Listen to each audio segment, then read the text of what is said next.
I direct that quorum bell be rung for 10 minutes.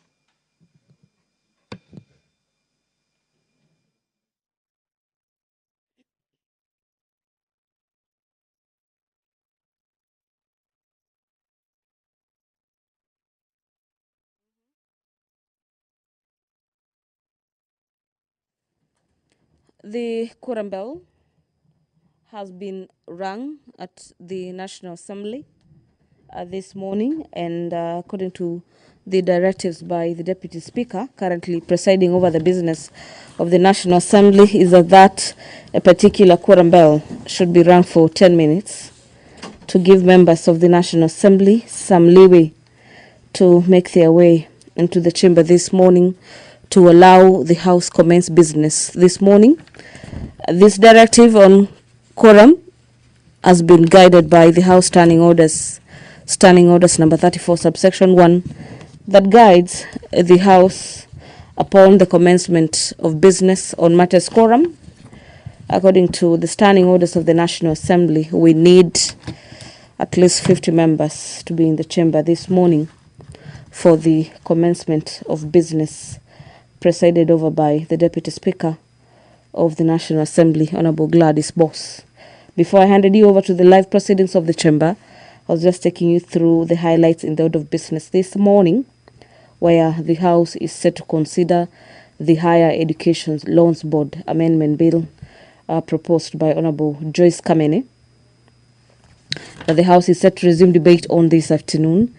This bill is seeking to amend the Higher Education Loans Board Act of 1995.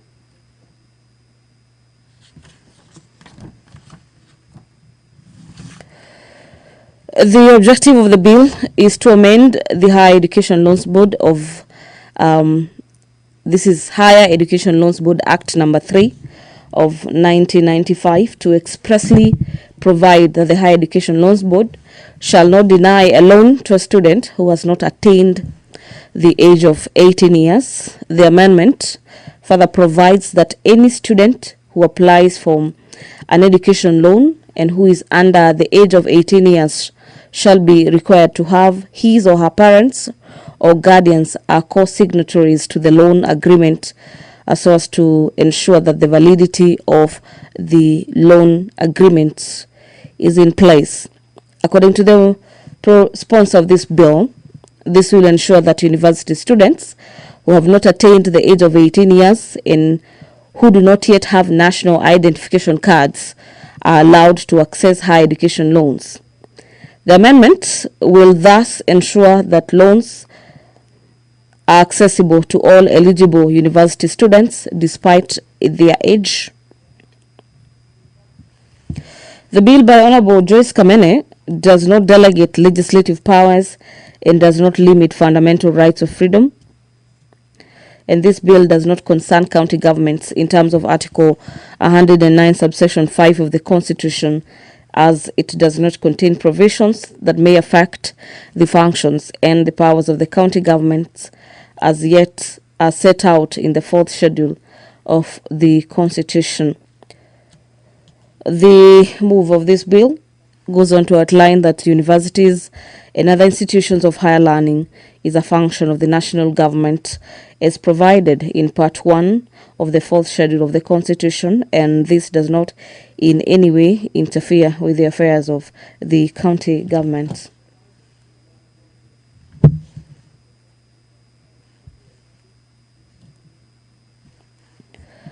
Well, away from the proposals in the Higher Education Loans Amendment Bill, the House this morning is set to consider the report of the financial statement of state corporations in Nyanza region. This is a motion by the Chairperson Public Investment Committee on Matters Governance and Education. The committee, through its chair, is seeking to have the House adopt the report of the Public Investments Committee on Governance and Education on its examination of the reports of the Auditor General on the financial statements of state corporations, that is in the Nyanza region, for the financial year 2018, 2019, 2020, and 2020-2021, the committee having laid its report on the table of the House on the 25th day of July 2024.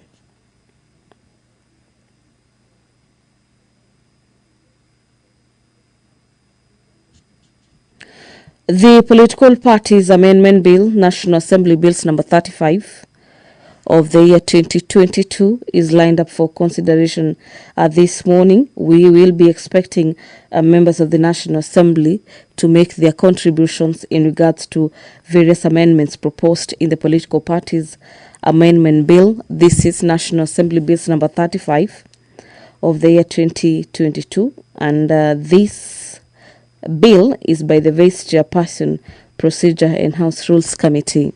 Equally, this morning, the Equalization Fund Administration Bill, this being a bill originating from the Senate, Bill number 14 of the year 2023 by the Chairperson, Departmental Committee on Matters Finance and National Planning, is lined up for consideration this morning.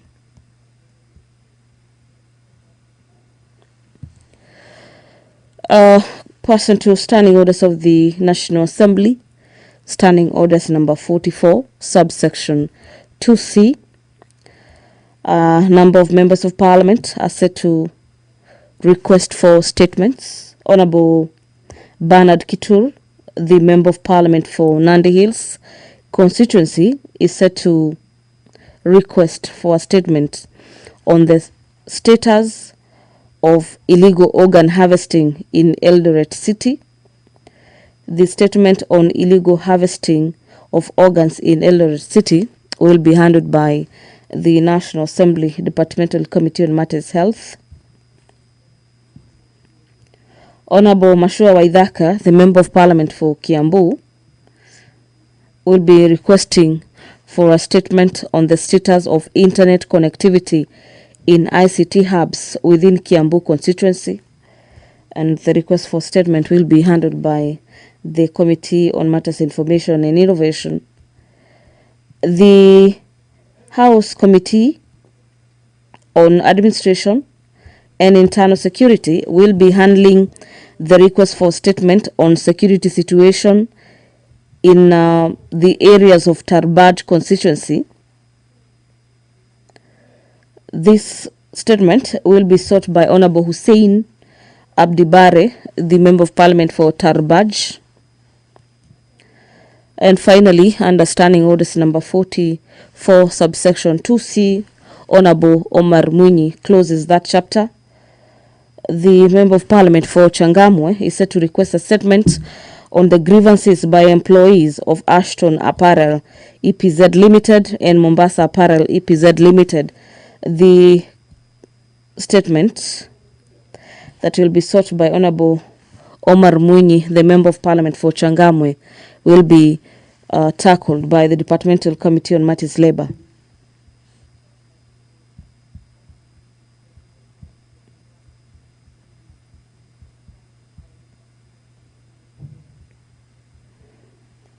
This morning, we equally expect the National Assembly to debate the motion on the alleged unfair trade practices by foreign investors in Kenya. This is a motion by the Chairperson, Departmental Committee on Matters Trade, Industry and Cooperatives, and the Chair seeks to have the House adopt the report of the Departmental Committee on Matters Trade, Industry and Cooperatives on the inquiry into the alleged unfair trade practices by foreign investors in Kenya. The Committee on Matters Trade, Cooperatives and Industries 5 minutes report on the table of the House on the 7th March 2024. I gather that the Deputy Speaker has added an extra 5 minutes to the members yet to make their way into the chamber this morning to do exactly that, to allow the House to commence business this morning. And these directives given under Standing Orders number 34 guide the House on matters quorum when the House is commencing business. According to the Standing Orders on matters quorum, the directive of the bell ringing for 5 and 10 minutes have already been given. And upon the lapse of the extra minutes that have been given by the Deputy Speaker of the National Assembly, Honorable Gladys Boss, currently presiding over the business of the National Assembly, is that if there is still no quorum present, the Speaker shall adjourn the House forthwith to the next sitting.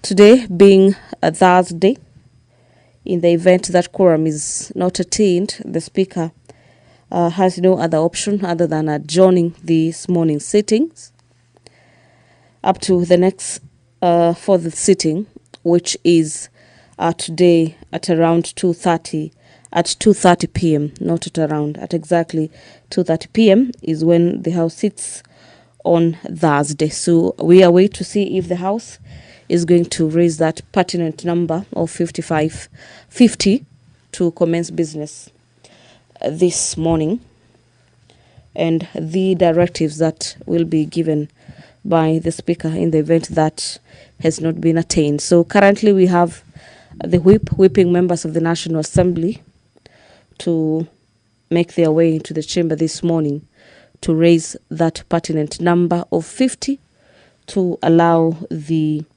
House to commence business this morning, failure to which the Deputy Speaker will be forced to adjourn this morning's sitting until in the afternoon, when the House is yet again lined up for a sitting, today being a Thursday. The third report on the consideration of the audited accounts of specified state corporations is a motion lined up for debate this morning. This motion is by the Chairperson Public Investments Committee on Matters Social Services, Administration and Agriculture. The committee, through its chair, is seeking to have the House adopt the report of the Public Investments Committee on Social Services, Administration and Agriculture on its consideration of the report of the Auditor General on the financial statements of the following state corporations. The state corporations in question are the Kenyatta National Hospital, the Kenya Medical Supplies Authority, the Kenya Veterinary Board, the National Authority for the Campaign Against Alcohol and Drug Abuse, and finally, the Kenya Broadcasting Corporation.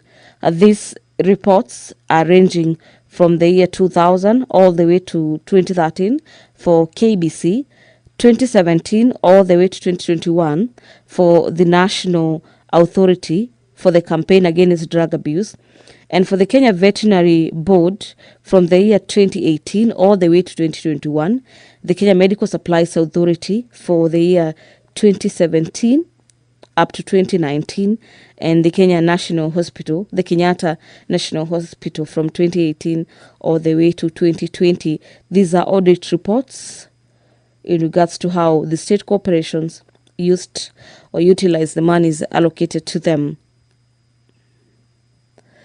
The Universities Amendment Bill, National Assembly Bills number 38 of the year 2023 by the Chairperson Public Investment Committee on Matters Governance and Education is lined up for debate this morning. We equally anticipate debate on the report of the extraordinary session of the 6th Pan-African Parliament, PAP.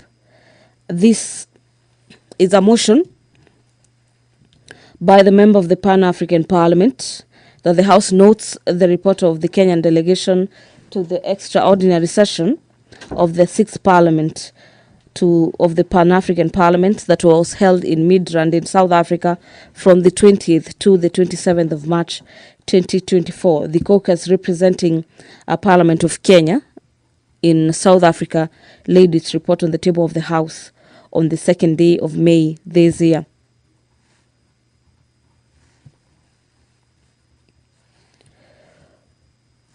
The debate on the report of the performance audit report on the provisions of services to persons with disabilities by the National Council for Persons with Disabilities is expected to take place this morning.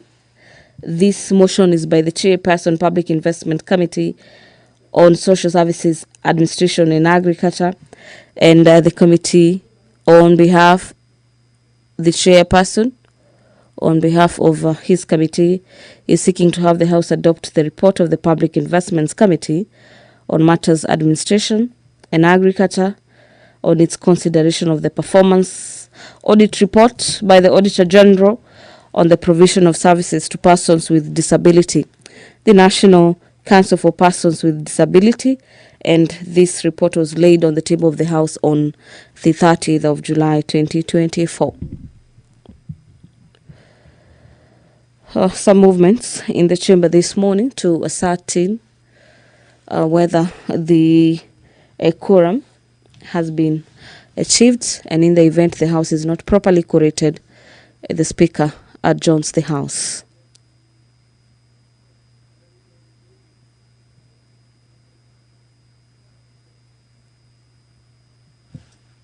Members at the door, please walk in. So we can start. Okay, let us proceed, honorable members. Those members say. First order. Order number 1, administration of oath. Order number 2, communication from the chair. Order number 3, messages. Order number 4, petitions. Order number 5, papers.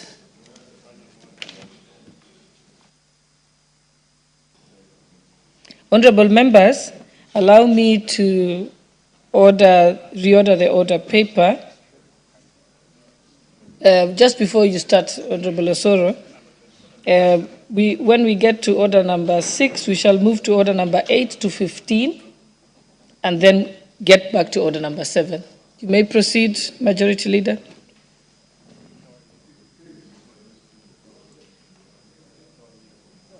Thank you very much, Honorable Speaker. Honorable Speaker, I beg to lay the following papers on the table of the House today, Thursday, November 28th, 2024, in this morning sitting.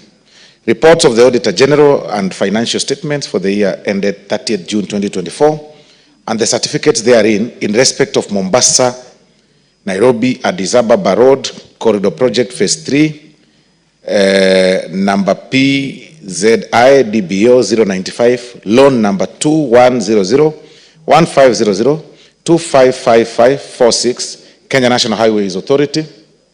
2, Mombasa Gate Bridge Construction Project 1, loan agreement number KEP34, Kenya National Highway Authority. 3, Nairobi Metropolitan Services Improvement Project, IDA credit number 5102 KE, State Department for Housing and Urban Development. Number 4, Samatar Wajir Road, project loan number 13451P, 13/779 and 995, Kenya National Highway Authority. Number 5, National Urban Transport Improvement Project, IDA credit number 5140 KE, Kenya Railways Corporation. 6, Horn of Africa Gateway Development Project, grant credit number 6768 KE, State Department for Roads. 7, South Sudan Link Road Project, reference number 2020, 62065, and BMZ number 2020-83939, Kenya National Highway Authority. Bagamoyo Horohoro Lungalunga Malindi Road Project, Phase 1, ID number PZI DBO 129, Kenya National Highway Authority. Meril Marsabit Road Rehabilitation Project, KE 00109, loan agreement number KE FED 2009-021-655, Kenya National Highway Authority. Number 10, Nairobi Thika Highway Improvement Project, Lot 3, Government Concessional Loan Agreement number 2009-39, total number 290-129-30220-091-0585, Kenya National Highway Authority. 11, National Urban Transport Improvement Project, IDA credit number 5140 KE, Kenya National Highways Authority. Number 12, Nairobi Thika Highway Improvement Project, Lot 1 and 2, credit number 2100-1500-15544, project number PKEDBO 018, Kenya National Highway Authority. And number 13, Honorable Speaker, improvement of rural roads and market infrastructure in Western Kenya. Project credit number BAMZ 2007-65-123 KFW and Kenya Rural Roads Authority. Number 14, East African Trade and Transport Facilitation Project IDA credit number 4148 KE, Kenya National Highway Authority. And finally, Honorable Speaker, Arusha Namanga Athi River Road Development Project number PZIDBO 040 Kenya National Highway Authority. Honorable Speaker, I beg to lay. Thank you. Next order.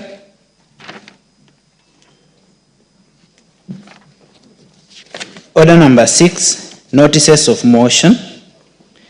Order number 8, motion, report of the Committee of the Whole House on the Ethics and Anti-Corruption Commission Amendment Bill, National Assembly Bill number 11 of 2024. Question to be put.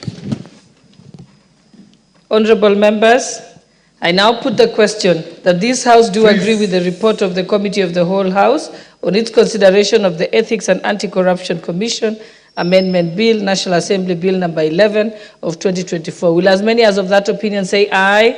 Aye. Will as many as of the contrary opinion say nay? The ayes have it. Mover to reply? No, to move. Honorable Speaker, I beg to move that the Ethics and Anti-Corruption Commission Amendment Bill National Assembly Bill number 11 of 2024 be now read a third time. And I also request Honorable Oudo to second.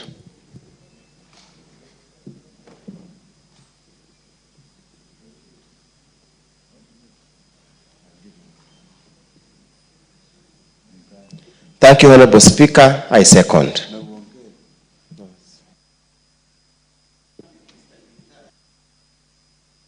I now propose the question, which is that the Ethics and Anti-Corruption Commission Amendment Bill, National Assembly Bill number 11 of 2024 be now read a third time. I now put the question, which is that the Ethics and Anti-Corruption Commission Amendment Bill, National Assembly Bill number 11 of 2024 be now read a third time. Will as many as of that opinion say aye? Aye. Will as many as of the contrary opinion say nay? The ayes have it. A bill for an act of parliament to amend the Ethics and Anti-Corruption Commission Act. Order number 9, motion, report of the Committee of the Whole House on the Kenya Roads Board Amendment Bill, National Assembly Bill number 18 of 2024. Question to be put. Honorable members, I now put the question that this House do agree with the report of the Committee of the Whole House on its consideration of the Kenya Roads Board Amendment Bill, National Assembly Bill number 18 of 2024. Will as many as of that opinion say aye? Aye. Will as many as of the contrary opinion say nay? The ayes have it. Mover? Let's finish the...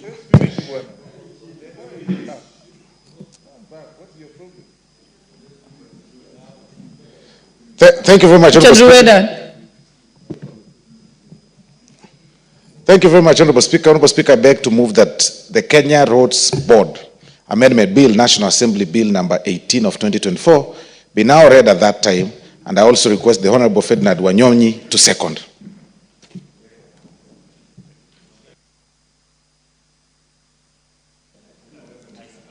Mr. Speaker, I second.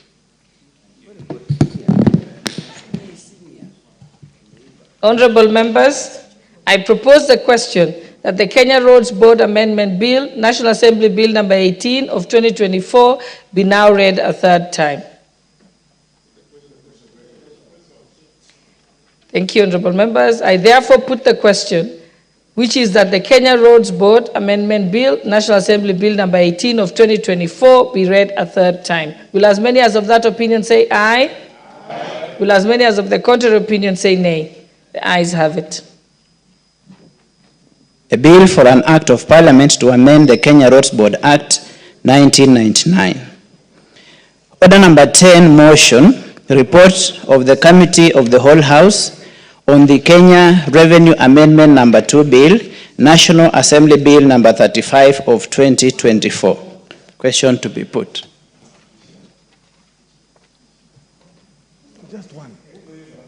Honorable members, I put the question, which is that this House do agree with the report of the Committee of the Whole House on its consideration of the Kenya Revenue Authority Amendment Number 2 Bill, National Assembly Bill Number 35 of 2024. Will as many as of that opinion say aye? Aye. Will as many as of the contrary opinion say nay? The ayes have it. Mover? Thank you very much, Honorable Speaker. Honorable Speaker, I beg to move that the Kenya Revenue Authority Amendment Bill Number 2, Amendment Number 2, I move again, Honorable Speaker. Honorable Speaker, I beg to move that the Kenya Revenue Authority Amendment Number 2, Bill, National Assembly Bill Number 35 of 2024 be now read at that time, and I also request the Honorable Rachel Nyamai to second.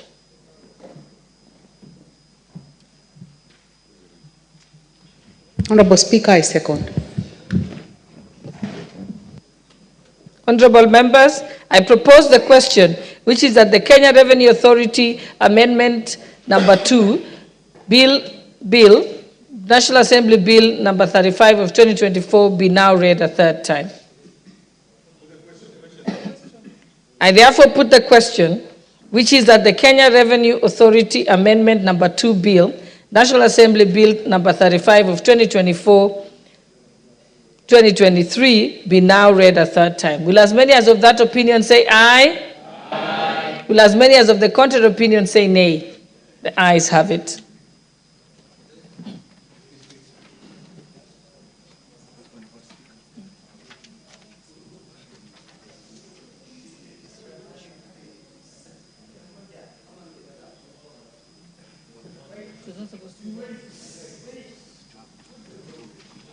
Honorable members, allow me to repeat. There was a slight typo. Let me repeat the question. I therefore put the question, which is that the Kenya Revenue Authority Amendment Number 2 Bill, National Assembly Bill Number 35 of 2024 be now read a third time. Will as many as of that opinion say aye? Aye. Will as many as of the contrary opinion say nay? The ayes have it. Next order. A bill for an act of parliament to amend the Kenya Revenue Authority Act. Order number 11, the Public Finance Management Amendment Number 3 Bill, National Assembly Bill Number 44 of 2024. Question to be put. Honorable members, I now put the question that the Public Finance Management Amendment Number 3 Bill, National Assembly Bill Number 44 of 2024 be read a second time. Will as many as of that opinion say aye? Aye. Will as many as of the contrary opinion say nay? The ayes have it. Next order. A bill for an act of parliament to amend the Public Finance Management Act to provide for financial management in the transfer of functions between Article 187 of the Constitution and for connected purposes. Order number 12, the Public Finance Management Amendment Number 4 Bill, National Assembly Bill Number 45 of 2024, second reading. Question to be put. Honorable members, I now put the question that the Public Finance Management Amendment Number 4 Bill, National Assembly Bill Number 45 of 2024 be read a second time. Will as many as of that opinion say aye? Aye. Will as many as of the contrary opinion say nay? The ayes have it. A bill for an act of parliament to amend the Public Finance Management Act and for connected purposes. Order number 13, the Public Procurement and Asset Disposal Amendment Bill, National Assembly Bill Number 48 of 2024, second reading. Question to be put.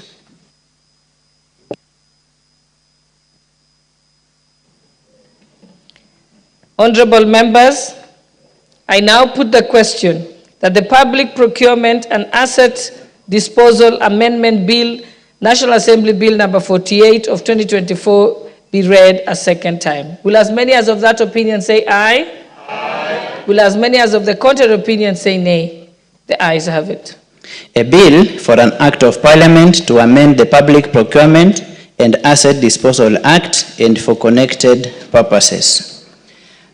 Order number 14, the Unclaimed Financial Assets Amendment Bill, National Assembly Bill number 15 of 2024, second reading. Question. I'll put the question. The Unclaimed Financial Assets Amendment Bill, National Assembly Bill number 15 of 2024, be read a second time. Will as many as of that opinion say aye? Aye. Will as many as of the contrary opinion say nay? The ayes have it. A bill for an act of parliament to amend the Unclaimed Financial Assets Act and for connected purposes. Order number 15, the Land Control Bill, National Assembly Bill number 39 of 2023, second reading. Question to be put.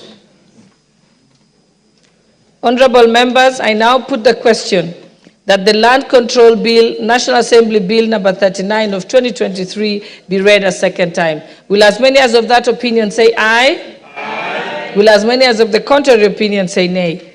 The ayes have it. A bill for an act of parliament to regulate certain transactions in land and for connected purposes. Order number 7, questions and statements.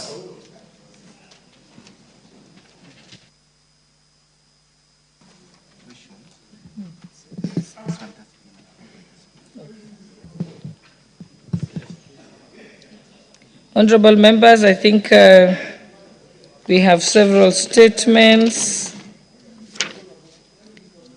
A statement to be being requested.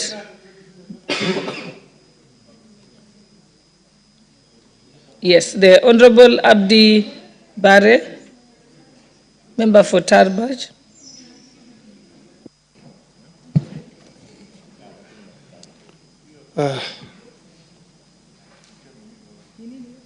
Honorable Speaker, pursuant to standing orders, order number 44 2C, I rise to request for a statement from the chairperson of the Departmental Committee on Administration and Internal Security regarding the security situation in Sheptakuro area of Tarbaj constituency. Honorable Speaker, on 15 September 2024, an incident of insecurity occurred along Wajir Mandera Road in Sheptakuro area between Kutulo sub-county and Wargadud location. Two lorries, a Mitsubishi Fuso of registration number KCR 887U and an Isuzu FVR 90 of registration number KDP 723S being driven from Mandera to Wajir were ambushed by unidentified individuals. The attackers set both vehicles ablaze, leaving them completely destroyed, but the drivers managed to escape unscathed.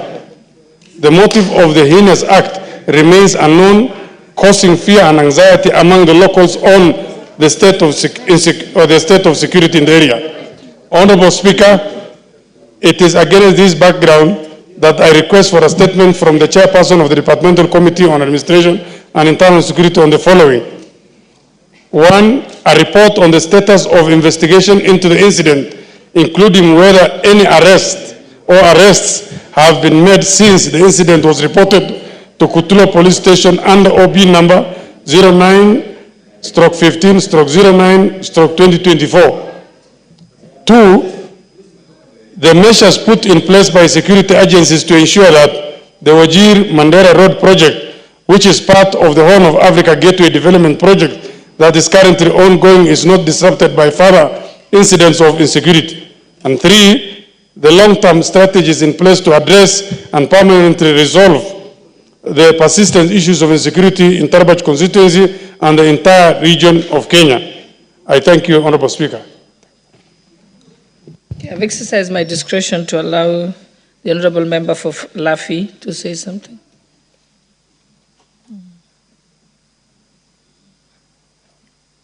They're giving you the mic. Yeah. Thank you, Madam Speaker, for giving me this opportunity. May I take this opportunity to thank Honorable Hussein, member for Tarbaj, for coming up with this statement. Madam Speaker, it is a concern.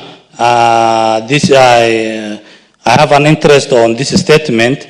The owners of the said vehicle, one of the owner comes from my constituency, which is Lefe, and the other one comes from the neighboring constituency, which is Mandera South. This incident happened on September this year. Up to date, we have me and the honorable member and the member for Mandera South. We have been together on this matter, and we have at least make sure that no other incident happen in that area. We have brought the community together. But kindly, Madam Speaker, I want you to help us on this, because since September we have not get any report concerning on this from the security department. We even went up to the area and had a meeting with the security department, and they have assured us that they will give us report in due course. Almost 4 months later, we don't have any response. So kindly, we request you, the chair of security, to kindly, before we go to recess, to give us a response on this. Thank you, Madam Speaker. Yes, I don't see the chairperson for Committee on Administration and Internal Security, but Majority Whip, I'll leave that to you. But probably they can do what the Speaker directed yesterday for a similar case, that instead of writing a letter to the internal security, is to summon indeed it's true, Honorable Speaker. It may really not be practical to have the response in just about 2 weeks, like you've said, because like the Honorable Member has requested, owing to the fact that, Honorable Speaker, we are proceeding for recess and ELA games sometimes next week. But the earliest possible, of course, when we assume, he'll be able to respond appropriately, or even have the... No, I'm directing that the relevant committee summons the PS to appear before them, which can be done in the course of next week, so that you're able to dispense with it before recess, so that we don't use the usual format of sending the letter and then waiting for a response. Because I think it will be too long if we wait until February. Thank you. Next statement. The member Mashua Waithaka, member for Kiambu. Thank you, Madam Speaker. I stand up to request for a statement regarding the status of internet conductivity in ICT hubs within Kiambu Town constituency. Honorable Speaker, pursuant to the provisions of Standing Order 44-2C, I wish to request for a statement from the chairperson of the Departmental Committee on Communication, Information and Innovation regarding the status of internet connectivity in ICT hubs within Kiambu constituency. Honorable Speaker, in June 2022, the Ministry of Information, Communication and the Digital Economy initiated a partnership with the Kiambu Town Constituency National Government Constituency Development Fund, NGCDF, Office to enhance digital conductivity in 4 youth centers. The partnership aimed to establish fully equipped ICT hubs at Ndumberi Youth Center, Tinganga Youth Center, Kihingo Youth Center, and Geshosho Youth Center, in conjunction with Telecom Kenya. In furtherance of this initiative, on 14th June 2022, the Kiambu Constituency NGCDF office remitted payment of shillings 1,169,257 to Telecom for each of the 4 centers, amounting to a total of 4,677,028 shillings. Honorable Speaker, despite these payments and the critical nature of this project for the youth employment and digital inclusion, Telecom Kenya has neither installed the internet services nor provided any explanation for the delay. The constituency office has made multiple follow-up attempts, including formal communication through letters reference KBU/04/22024 and KBU/CONNST/052/2024 dated 5th September and 23rd October 2024, respectively. However, these efforts have borne no fruit as there has been no communication from Telecom Kenya. Honorable Speaker, it's against this background that I request a statement from the chairperson of the Departmental Committee on Communication, Information and Innovation on 1. Report on the status of the implementation of the project by the ministry, including reasons for failure by Telecom Kenya to install internet services in the 4 youth centers despite receiving full payments of 4,677,028 shillings. 2. Specific plans and implementation timeline for the installation of internet services in all 4 youth centers. And 3.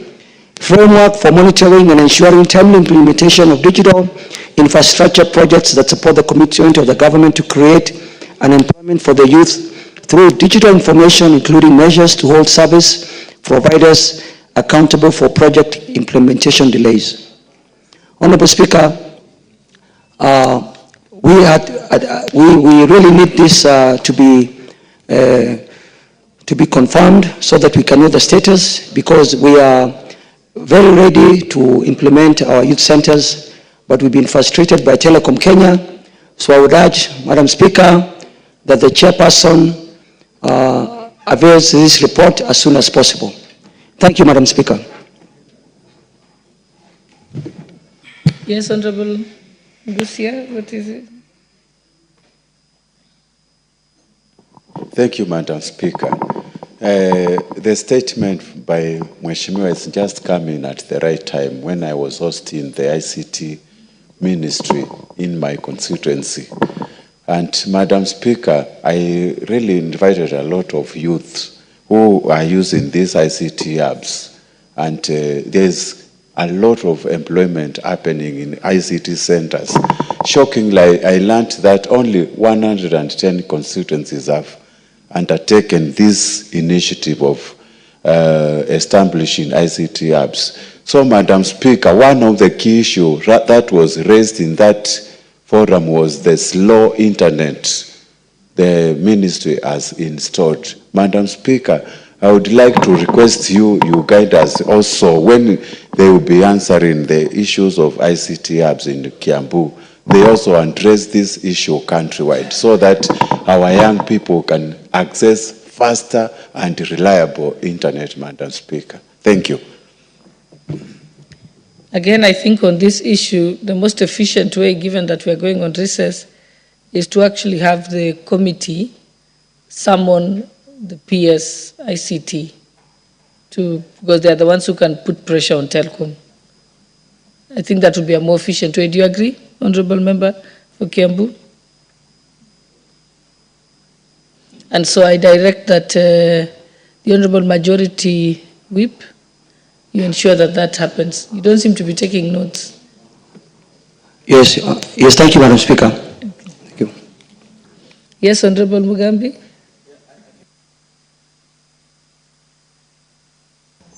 I think that motion is very important, but I think where we have reached at what His Excellency has been talking about, I think the ministry is letting the president down, because this is one of the flagship project of His Excellency the President. There seems to be a bit of disconnect, Madam Speaker, between the constituency offices, between the ministry itself, and what we and who is supposed to be doing what. So I think this is good that you direct as a matter of priority that we need to get a response, because some of us are going to implement the ICT centers from these long holidays. We understand that the CDF has released some money. Some of us have gotten some partners, and we are launching this project. My constituency, we are going to launch 5 of them, and we hope by July where everything will be operational. But with all these issues of telecommunication and internet, if they are not taken in advance, we will not be able to implement the project fully. Thank you, Madam Speaker. Yes, I agree, and I hope that the Majority Whip, whom we've directed to ensure that the ICT committee convenes a meeting in the next week before the recess. For clarity, Honorable Speaker, that while I take instructions and must oblige, Honorable Speaker, with the principle of adequate timeline for summon and responses, if the summons are served upon the ICT Ministry tomorrow, for instance, Honorable Speaker, then it means that they'll seek to appear before the committee maybe sometime next week, Monday or Tuesday. We will be proceeding for recess. Then how soon would they be required to make their report tabled or to have the report tabled before this House, Honorable Speaker? It again beats logic. At the end of it all, we'll end up having both reports tabled here in February or sometimes in February. But I agree with you. We'll instruct the committee appropriately and the chairman to summon the ICT ministry. I think the rule behind, the idea behind the rule or the logic behind the rule that they are given time to respond is when it is something of complexity or that they have to ask another state department. But I think this issue of ICT hubs is on the top of government agenda. I think it's been a subject of discussion among the constituency MPs who have actually been, I mean, it's been put at their desk that it's something they must deliver. And so it's not going to take rocket science for the ministry to be able to respond on it. They must have a list of how many have they've done and if they listen to it, the issues. And I think the member for Kiambu will attend that meeting and any other member that has a similar problem, and then it can be resolved because we have to be efficient. Yes, Honorable Pukose.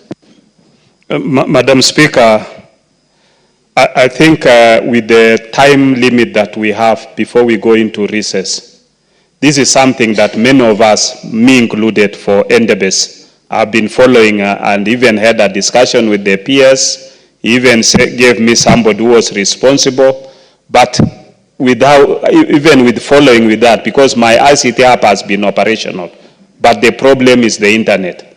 Even with that, it is not been able to actionize. So I thought maybe he needs to present a list of all the constituencies with the ICT hubs and indicate to us what actionable program he has. Because if he just comes to respond in generality, I think it is not going to assist us, because we've been following him and the peers just talks and is not doing anything. Even the people he gives us, we call them, they promise to do something, but they are not doing anything. And I think it is very frustrating actually.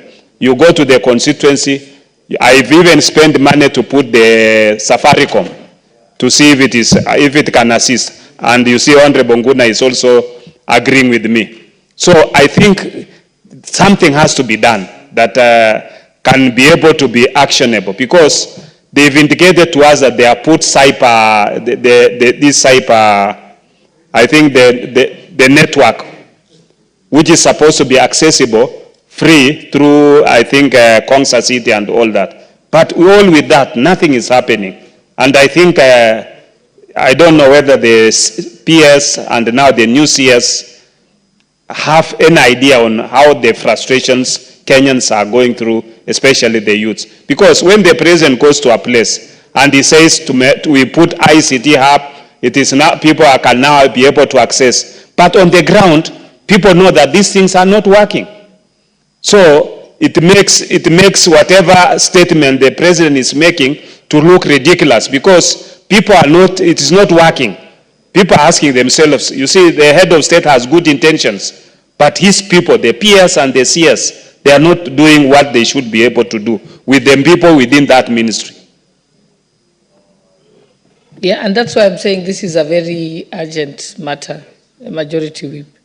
And I think you take the sentiments of Honorable Pukose, and that must be in the letter to the summoning the PS, just explaining that these are the frustrations that members of parliament are facing, and so on, so that he will come with an answer. And doesn't, like I said, doesn't require time. Okay, thank you. Let's move to the next one. The Honorable Member for Nandi Hills, Honorable Bernard Kitur. Thank you, Mr. Speaker. Madam Speaker, sorry. I wish to request a statement regarding illegal organ harvesting in Eldoret City. Honorable Speaker, pursuant to Standing Order 44-2C, I wish to request for a statement from the Chairperson of Departmental Committee on Health regarding the alarming rise of illegal organ harvesting, particularly kidney harvesting, in Eldoret City and its environs. Honorable Speaker, in June 2024, a distressing case was reported to me by Mrs. Leah Chepkorir regarding her 22-year-old son, Mr. Amon Kipruto Meli. According to the report, her son's kidney was harvested at Medihill Hospital after he was lured by the facility with an offer to donate the organ at a fee of 600,000 shillings. Thereafter, he developed medical complications associated with organ harvesting. Subsequently, this incident was reported to Langas Police Station under OB number 41, dated 31st August 2024. This is just one among many undocumented cases of illegal organ harvesting by a syndicate operating within our country. Multiple reports have implicated Medihill Hospital, which is claimed to be facilitating illegal kidney transplants, organ trafficking, raising significant concerns about possible collusion between the hospital and criminal syndicates who exploit medical infrastructure for illicit organ trade. Honorable Speaker, the legal framework governing organ harvesting in Kenya is outlined in Section 80 of the Health Act, Cap 241. This legislation stipulates penalties of up to 10 million shillings or imprisonment of up to 10 years for organ harvesting or trafficking. However, these penalties appear insufficient to deter perpetrators of this illicit trade, which operates in secrecy. Honorable Speaker, it's against this background that I request for a statement from the Chairperson of the Departmental Committee on Health, addressing the following. 1. The current status of the investigation regarding the case of Mr. Amon Meli reported to Langas Police Station. 2. The scope and the status of the investigation into allegations of illegal kidney harvesting by Medihill Hospital. 3. The measures being implemented to ensure compliance with ethical standards and national laws regarding organ donations and transplants by healthcare institutions. 4. The strategic initiatives undertaken to identify and dismantle local and international criminal syndicates involved in illegal organ harvesting. 5. The protective measures being implemented to safeguard vulnerable population from illegal organ trade. And 6. The comprehensive support framework established for victims and survivors of organ harvesting, including compensation, medical care, and counseling services, along with specific rehabilitation programs currently in place or planned for implementation. I thank you, Madam Speaker. Member for the Chairperson for Health, I think, in fact, this is not an issue that you'll ask the Ministry of Health. It's actually an issue with the DCI or the IG. Because I know that I personally also took a family to report a similar incident at Langas Police Station less than 3 weeks ago. And the OCS confirmed that they've been investigating it for several years. So I think it's an issue that you must talk to the criminal investigators, because it's been going on for quite, the investigations have been 3 years. So I think you'll direct it actually, summon the IG, because it's, the investigations is the issue. Thank you, Madam Speaker, for adding into that. And it's a very weighty matter, Madam Speaker, that the committee will have to do investigation, and we'll also look at the law, because there is a lacuna in terms of the law in as far as organ transplant is concerned. The bill for by the National Tissue Transplant came to this House, and initially it had issues and it was withdrawn. Currently we have a bill which is in our drafting office at the pre-publication scrutiny, and we'll be able to have a law that will govern that. But meanwhile, these are very serious allegations that I think even the public must have concern when you talk about people harvesting organs from unsuspecting Kenyans and even doing organ trafficking, which means it goes even beyond the borders, and therefore your direction that we have to call the IG, and we'll also have to visit Eldoret and also go to Langas where the matter was reported and find out what have they done. And we'll also need to see this, go to this Medihill hospital and look at how many cases they've been able to do organ transplant in that place, and also seek public opinion, members of public, anybody with information to that effect to volunteer to the committee so that we can prepare a comprehensive report. In view of the fact that we are going on recess, I would ask Honorable Speaker that using standing order number 1, that this matter does not lapse with the Parliament going on recess, so that the committee during its recess period can do a thorough investigation on this and allow us to report to this House when Parliament resumes from recess. Thank you, Honorable Speaker. I think, Honorable, because you can, as chairperson, you can send a request to the substantive speaker to be allowed to sit during the recess, or at least convene at that time your committee. But there are two aspects here. There is the law that's being developed, but there is also the aspect that criminality has occurred. Offenses have occurred as we speak now, which is the illegal organ harvesting. So you look at, I know that Honorable Nyikal and Honorable Nyamai wanted to weigh in on this. Allow Honorable Nyamai, then you, Honorable Nyikal. Thank you very much, Honorable Speaker. I would like to support this statement by the young Member of Parliament who is very active in this House, and to agree with you, Madam Speaker, that this is not only a health matter, it is a criminal issue.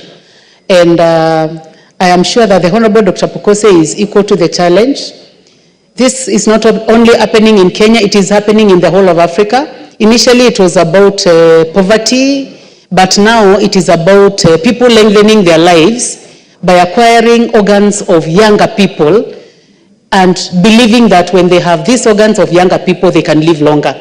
So I believe that it's a complicated matter that the committee needs not only to be assisted by experts in the Ministry of Health, but to make sure that they go also to the Ministry of Interior, where they weigh on this matter beyond health, because it's not only health. It's about poverty, it's about people's health, it's about people lengthening their lives, it's about crime. So it's a matter that is complicated, but I believe that the Honorable Pokose can deal with this matter. Thank you for giving me a chance, Madam.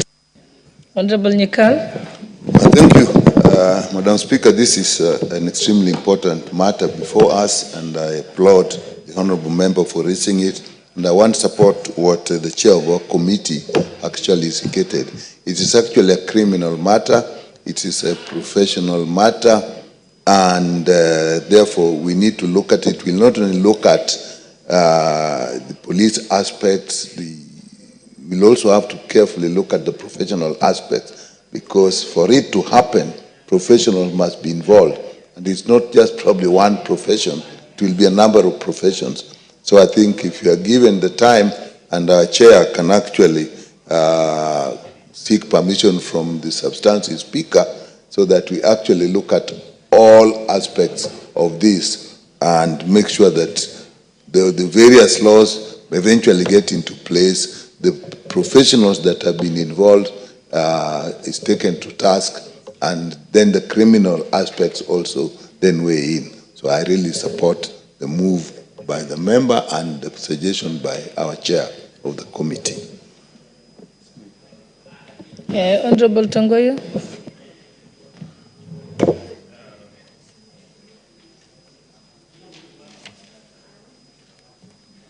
Honorable Speaker, thank you for giving me an opportunity.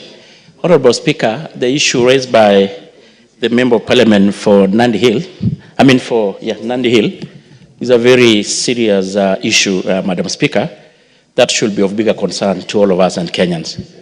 I remember in the last Parliament, Honorable Speaker, there was an issue like this, similar to this, that was actually carried in some of Daily, I think it was Daily Nation or something, to the same effect, accusing the same facility. And they said around that time, I think it was politics around the corner. So some people, of course, thought maybe it has got something to do with some politics and so on. But having said this, Honorable Speaker, as being said, alluded by the Chair Health, it's true there is a lacuna in law even. And there is a bill by Honorable Mwenje, I think, trying to cure that lacuna. But very unfortunate, I saw last time even in some local newspapers, they had already ran ahead even of the House and said a lot of bad things about it. But notwithstanding that, Honorable Speaker, as it is purely a criminal, this is a case, actually is a criminal aspect. And I think Kenyans should also be more sensitized about the vice. And with this kind of a lot of disappearance of Kenyans, with then, of course, there is a bigger concern to worry, because there could be a strong correlation with this and even some disappearance of Kenyans. And there has been a lot of allegations relating to the same. So I agree with you, as much as we pursue the legal aspect, I think more importantly also the DCI and investigatory institutions should be able to speed up and have this case investigated to the latter. And of course, culprit should be apprehended, if confirmed to be true. Okay, thank you. Next statement, the Honorable Member for Changamwe, Omar Munyi. You have a statement. Thank you, Madam Speaker. Honorable Speaker, pursuant to the provision of Standing Order 44.2c, I rise to request for a statement from the Chairperson of the Departmental Committee on Labour regarding the grievances by employees of Ashton Apparel EPZ Limited and Mombasa Apparel EPZ Limited. Honorable Speaker, on 26 October 2023, I raised concerns in the House regarding unfair labour treatment of employees of Ashton Apparel EPZ Limited and Mombasa Apparel EPZ Limited. Thereafter, you directed the Departmental Committee on Labour to look into the matter. In November 2023, the Departmental Committee on Labour held consultative meetings with the EPZ workers' representatives here in Parliament, where the workers' grievances were first deliberated. On Friday, 2nd February 2024, the workers' representative held a follow-up meeting where a return to work formula was agreed on. Sadly, the employees of the above-mentioned export processing zone, EPZ, companies continue to face significant challenges, including victimization, denial of rights, and hindrance from exercising their freedom to join a union. These actions not only violate their rights, but also discourage the workers from voicing their concerns on issues affecting their welfare.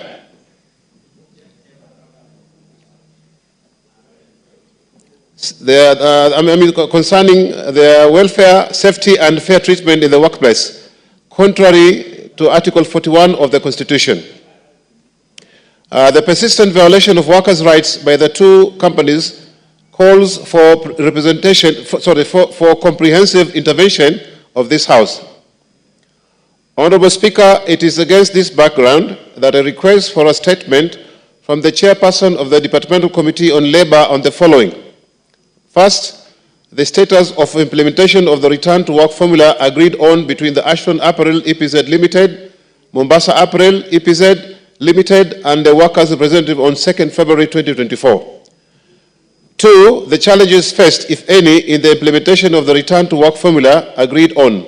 And three, an inquiry into the alleged violations of constitutional rights of the workers by Ashton Apparel EPZ Limited and Mombasa Apparel EPZ Limited, and recommendation for lasting solutions to the matter.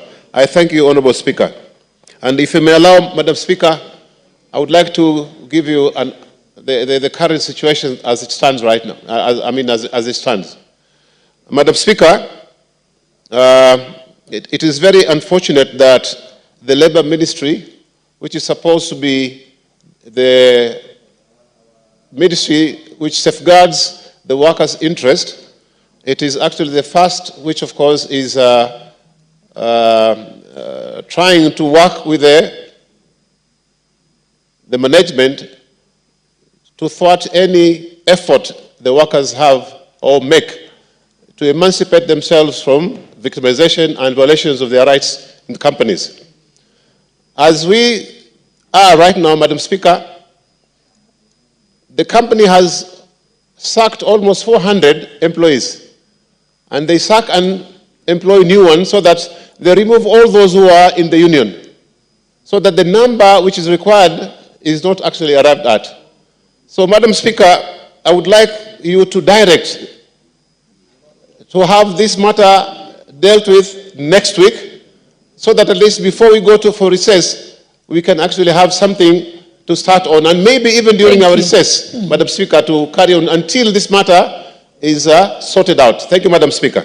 Okay, Majority Whip, you will ensure that this matter, because I cannot see the Labour, the chairperson for the Committee of Labour, so I'll leave it to you to make sure that you alert them and to take the appropriate action as requested. Much obliged, Honourable Speaker, and I hope the Honourable Ngunyi will understand again the limited timelines that we have to dispense of this matter, but we commit to have it handled the quickest time possible.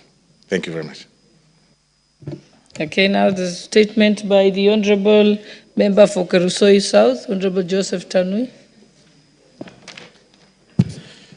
Thank you, Honourable Speaker, Deputy Speaker, for giving me this opportunity to read this statement.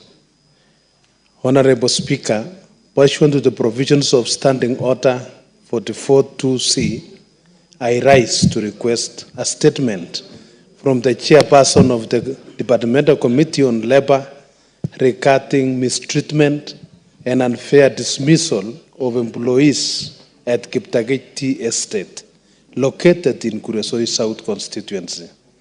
Honourable Speaker, Kiptagich Tea Estate entered into a collective bargaining agreement, CBA, in January 2023 for 2 years with 150 employees on permanent terms, under which they were to be paid Kenya shillings 18 shillings 46 cents per kilogram of tea plucked. However, the factory violated this agreement by unilaterally reducing the payment to Kenya shillings 8 per kilogram, which is a significant breach of the agreed upon terms. The employees have encountered numerous injustices, including low wages, unfair dismissal, and intimidation through excessive police force when advocating for their rights. Further, the introduction of tea plucking machines has resulted in an abrupt termination without prior consultation, while others have allegedly been pressured into resigning. Honourable Speaker, it is against this background that I seek a statement from the chairperson of the Departmental Committee on Labour on the following. 1. Measures taken by Kiptagich Tea Estate to reinstate the dismissed tea pluckers and provide them with compensation for unfair dismissal and lost income. Number 2, steps being taken to address the mistreatment, unfair dismissal, violations, and breach of the collective bargaining agreement and employee contracts at Kiptagich Tea Estate. Thank you, Honourable Speaker. Thank you. Again, I think that's under the same Committee on Labor. So I think, Honorable Osoro, you'll ensure that this reaches the chairperson who's not present. Okay, we may proceed to the next order. Much obliged.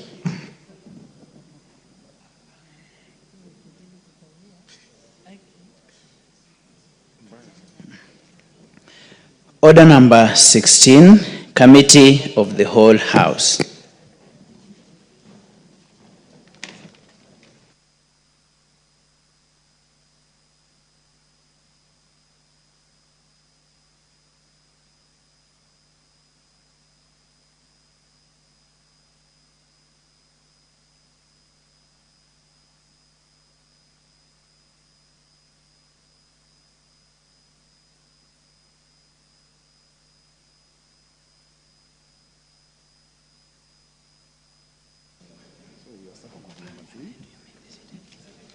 Honorable members, you may be seated.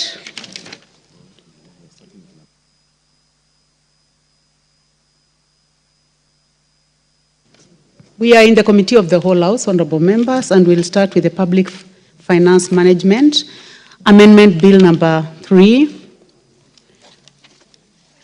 National Assembly Bill number 44 of 2024.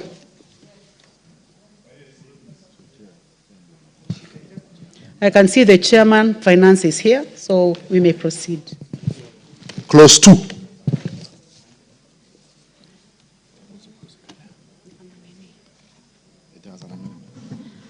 I propose the question that Clause 2 be part of the bill. Chairman. Chairperson, Chairman Finance. Thank you, Honorable Chair. I beg to move that Clause 2 of the bill be amended as proposed. The new section 186G1 by deleting the words "the county treasury," appearing immediately after the words "control of budget," substituting therefore with the words "the national treasury." This proposed amendment is seeking to clarify on the reports submitted to various entities by the accounting office and the county government in case of a transfer of a function from the national government to a county government. It clarifies that the report will be submitted to the national treasury instead of the county treasury. This was more of a drafting error. I beg to move, Honorable Chair. So now propose the question that Clause 2 be amended as proposed by the Chair. I don't see any interest in this.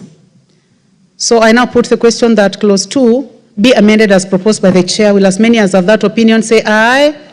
Will as many as of a contrary opinion say nay? The ayes have it. I now put the question that Clause 2 as amended be part of the bill. Will as many as of that opinion say aye? Will as many as of a contrary opinion say nay? The ayes have it. New clauses 1A and 1B.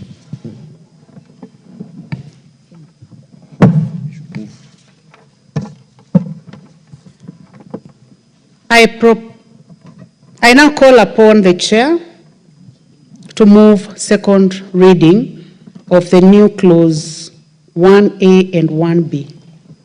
Honorable Chair, I beg to move that new clause 1A and 1B be read a second time. Honorable Chair, these new clauses came out of public participation. We've had county governments fail to remit statutory deductions like PYE, like NSSF, like SHE, like pension deductions to that they already deduct from the employees and remitting these statutory deductions to the respective entities, and therefore this requirement will mean that the controller of budget now will not approve withdrawals from the county revenue fund where those statutory deductions have not been remitted to the statutory entities. I beg to move, Honorable Chair.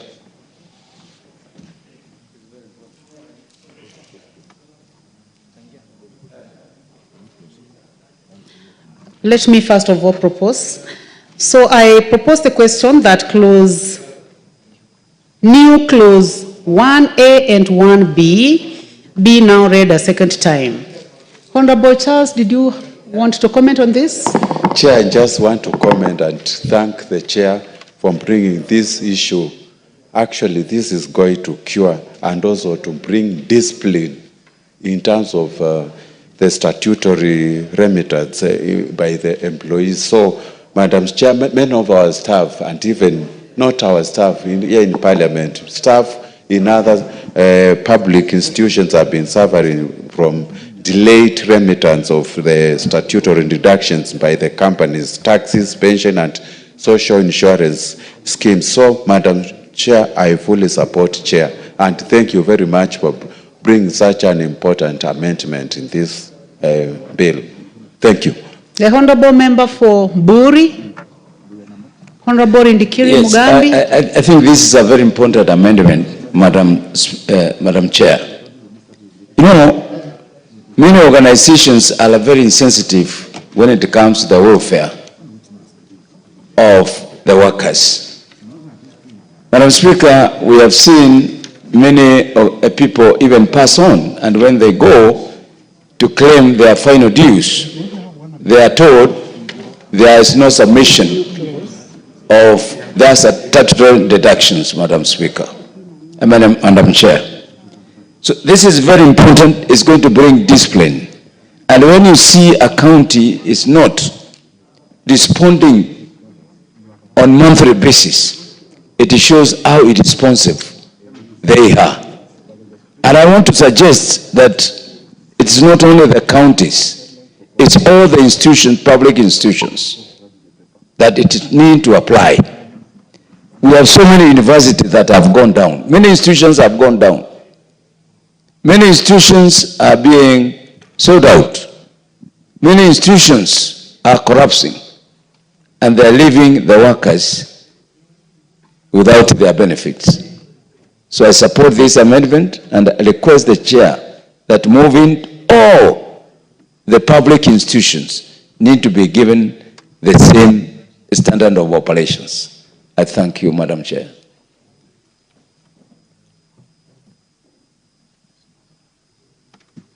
Sosoro. The Honourable Silvana Sosoro, Majority Whip. Thank you very much, Honourable Speaker. Honourable Speaker, on the new clause 1A, Honourable Speaker, that,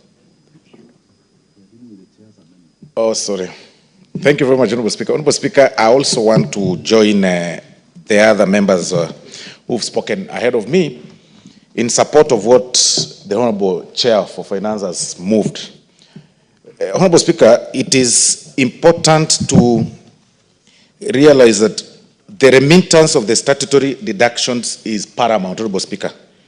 And the challenge that we've been having, Honourable Speaker, all along is that because of such lacuna in law, the remittance of such statutory deductions has always had, put on trial, Honourable Speaker.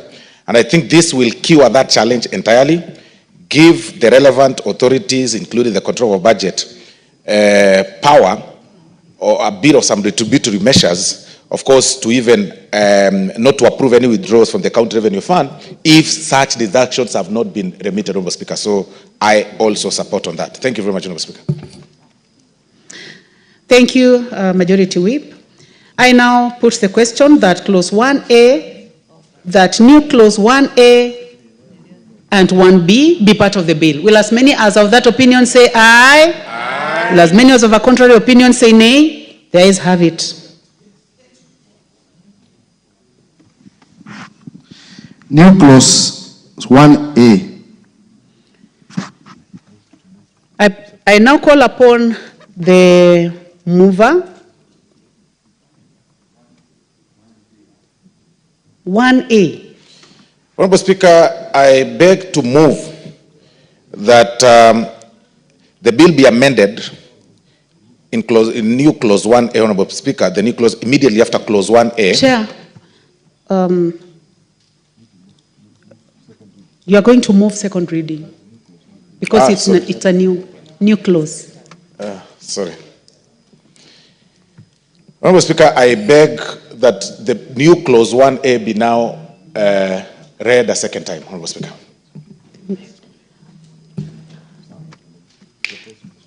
I now propose the question that new clause 1A be read a second time.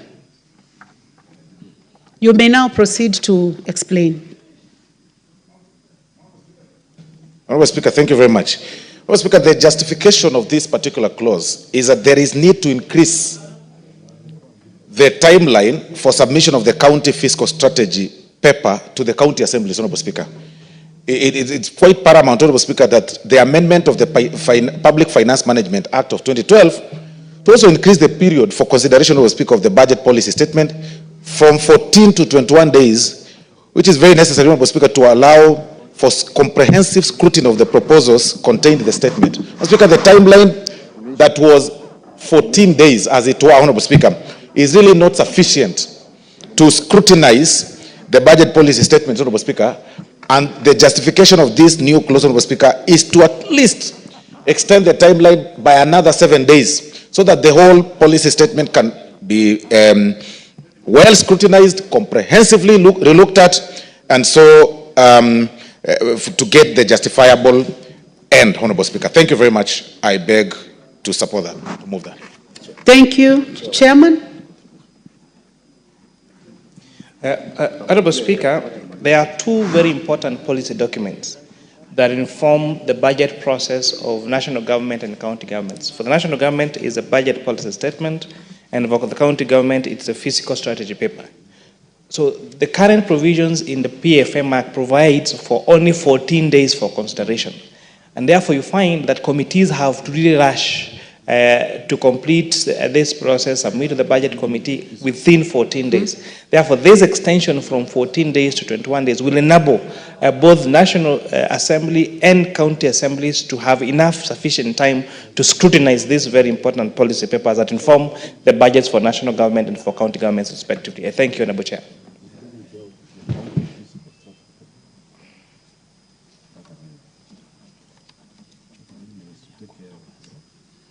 Honorable Charles Nguna. Chair, I just want to support the move and the chair for this very important proposal. Even as parliamentarians, we have been really struggling in terms of perusing these policy documents. At most of the time, even if we are struggling and others are struggling, I think it is very difficult for us to understand the whole policy statement. So extension by another 7 days is very important so that we can read, digest, and actually integrate it in our plan. So, Madam Chair, I support. The Honorable Member for Nyamira County. Thank you, Honorable Chair. I also rise to support the amendment as given by the mover, simply because when things are done in hurry, sometimes we make mistakes.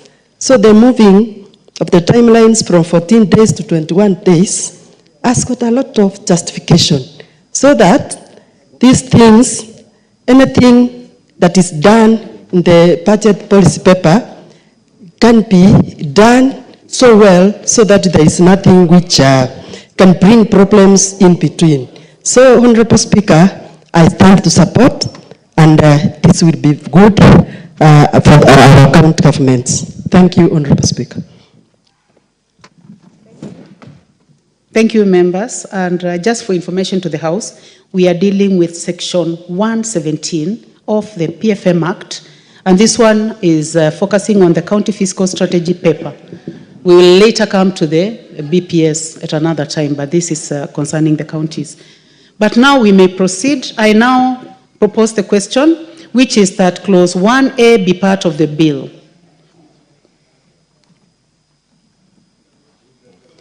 Now I take this again. I now put the question, which is that clause 1A be read a second time. Will as many as of that opinion say aye? Aye. Will as many as of a contrary opinion say nay? The ayes have it. I now propose the question, which is that clause 1A be part. I propose the question that new clause 1A be part of the bill. Will as many as of that opinion say aye? Will as many as of a contrary opinion say nay? The ayes have it. I now put the question that new clause 1A be part of the bill. Will as many as of that opinion say aye? Will as many as of a contrary opinion say nay? The ayes have it.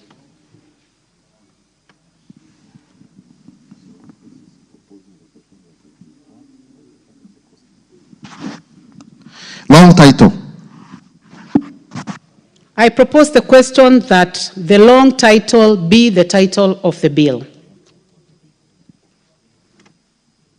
Chair? Honorable Chair, I beg to move that the long title of the bill be amended by deleting the word between and substituting the words between the two levels of government, pursuant to. And the justification to this, Honorable Chair, is amendment is to insert words which were omitted during the publication of the bill. It's more of a cleanup, Honorable Chair. I propose the question that the long title be the title of the bill. Will as many as of that opinion say aye? Aye.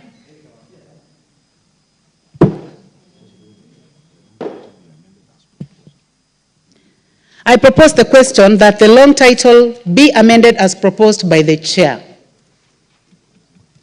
There is no interest in this, so I now put the question that the long title be the long title of the bill. Will as many as of that opinion say aye?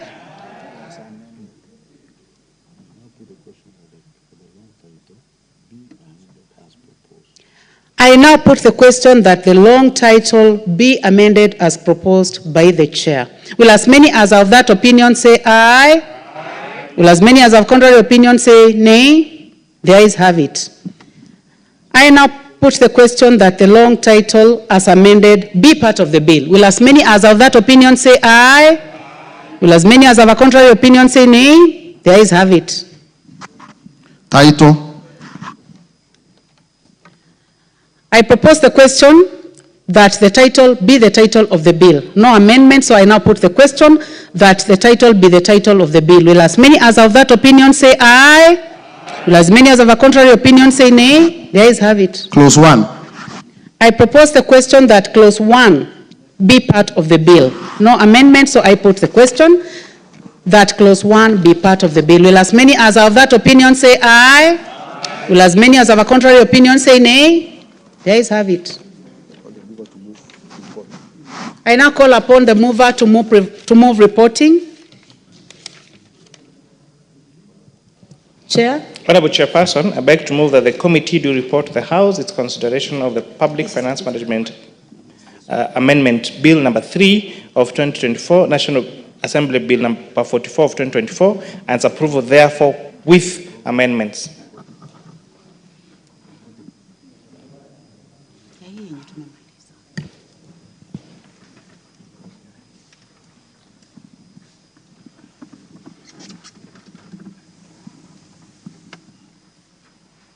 Honorable members, I now put the question, which is that the committee do report to the House its consideration of the Public Finance Management Amendment number 3 Bill, National Assembly Bill number 44 of 2024, and its approval with amendments. Will as many as of that opinion say aye? Aye. Will as many as of a contrary opinion say nay? The ayes have it. Honorable members, you are now going to move to the next bill, which is the Public Finance Management Amendment number 3 Bill.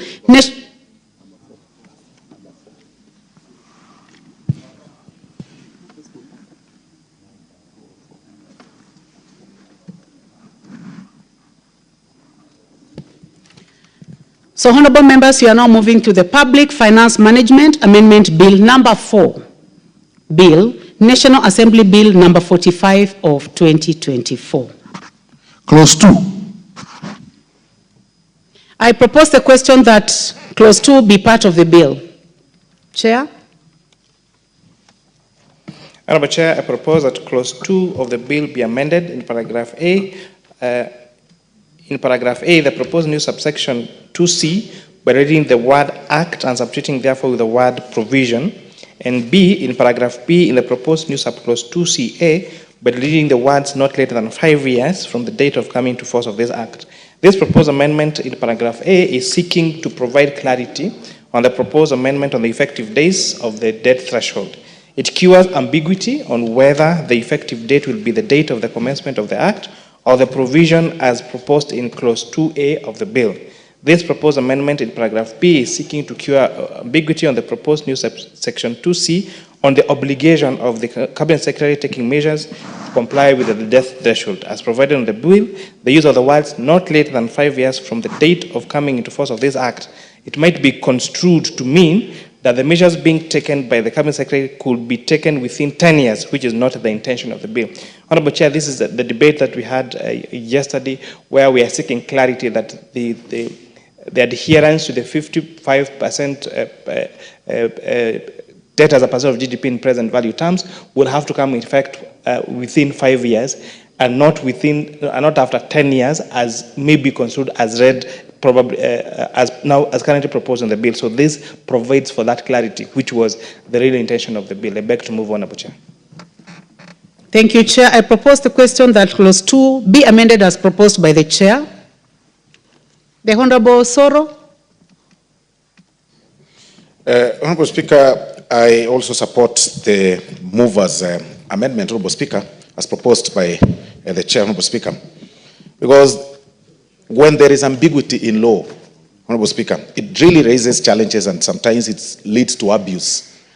And it's paramount when you say not later than 5 years from the date of coming into force of this act, Honorable Speaker, and you leave it blankly at times without really specifying the timelines, then you allow people to just abuse it, or the Cabinet Secretary, can even get up to 10 years, Honorable Speaker. So I think this amendment by the mover is quite timely, Honorable Speaker. I support. Thank you very much. Thank you. The Honorable Dr. Pukose, member for Endebess. Thank you, Madam Speaker. I think I want to support the amendment by the Chair, and just in the same breath that it clarifies, leaving no ambiguity and no room for doubting on the time duration. Thank you, Madam Speaker. Thank you. The Honorable Kasim Tandaza, member for Matuga. Asante, Mheshimiwa Spika. Naunga mkono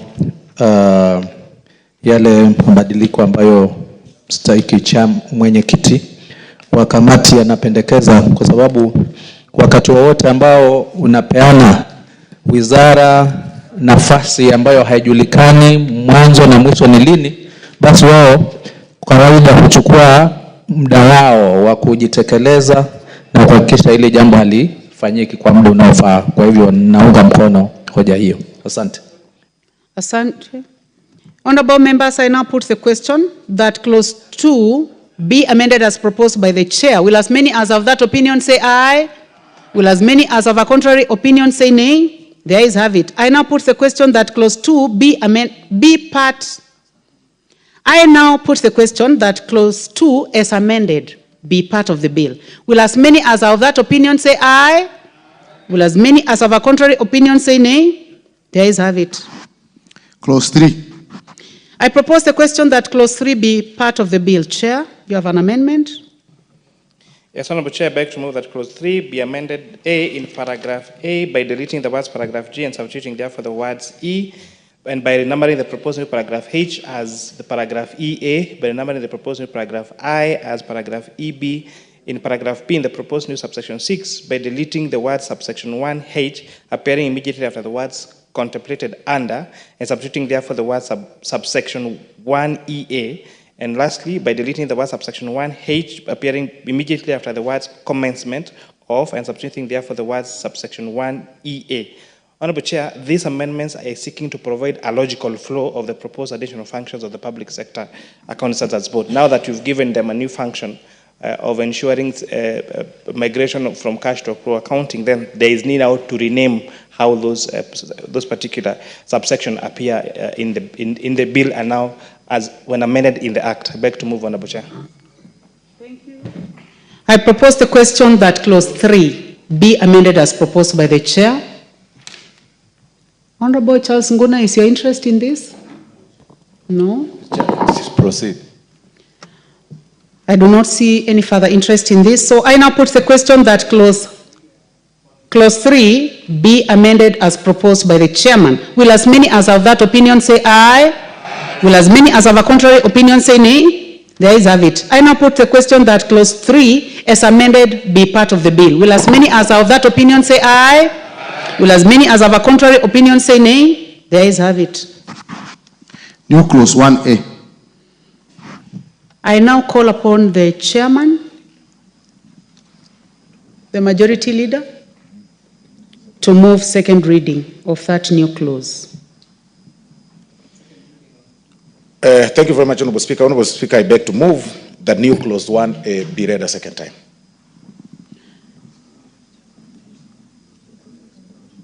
Would you like to explain before we give a chance, or can I pass to the chair? Yeah, please. Chairman, please. Majority Leader. Thank you. Thank you very much, Honorable Speaker. Honorable Speaker, new clause 1A, Honorable Speaker, the justification is that there is need to increase again the timeline for submission of the County Assembly. Fiscal, to increase, of course, the fiscal strategy paper to the county assemblies. And I'm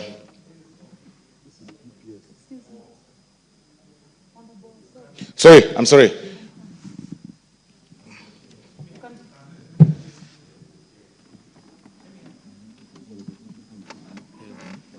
Honorable members, the chair will have his time, but now it is time for the mover. And I think we are moving well. Sorry, Honorable Speaker, I had...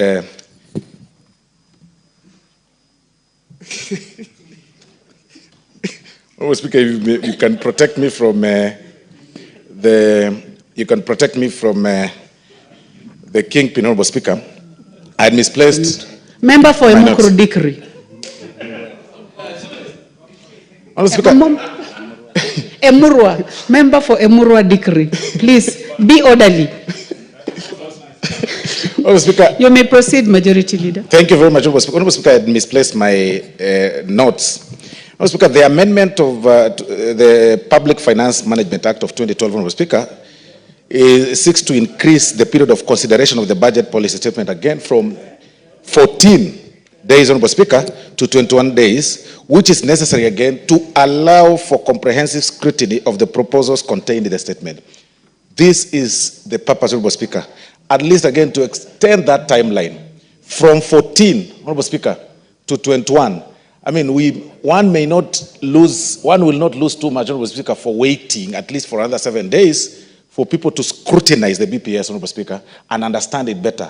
Because the hard nature of people, trying to pull through the BPS just within the 14 days, Honorable Speaker, needed to be extended so that people can really understand it. So I beg to move, Honorable Speaker. Thank you. Thank you, Honorable Soro. I propose the question that new clause 1A be now read a second time. Chairman? So, Honorable Chair, maybe we are wondering why we have two PFM amendment bills separate. So the PFM bill number 3 that we just passed includes county functions. And that's why we are saying when you transfer funds, they must be accompanied by transfer of funds. And that is why we now move an amendment in that bill to increase the time for the county fiscal paper. But now this other PFM is dealing with the debt anchor, which now, because it doesn't concern counties, doesn't have to go to Senate. So the first bill will obviously have to be transmitted to the Senate. This bill, because it does not contain counties, will only be processed in this House. And that's why now the amendment on budget policy statement processing days be increased from 14 to 21 falls square onto this bill. I wanted to make that clarification why there are two bills separate that amend the same Public Finance and Management Act. Thank you, Chair. I now put the question that new clause 1A be now read a second time. Will as many as are of that opinion say aye? Will as many as are of a contrary opinion say nay? The ayes have it. I now propose the question, which is that new clause 1A be part of the bill. Honorable members, I do not see interest in this, so I will proceed. I put the question that new clause 1A be part of the bill. Will as many as are of that opinion say aye? Aye. Will as many as have a contrary opinion say nay? The ayes have it. Title.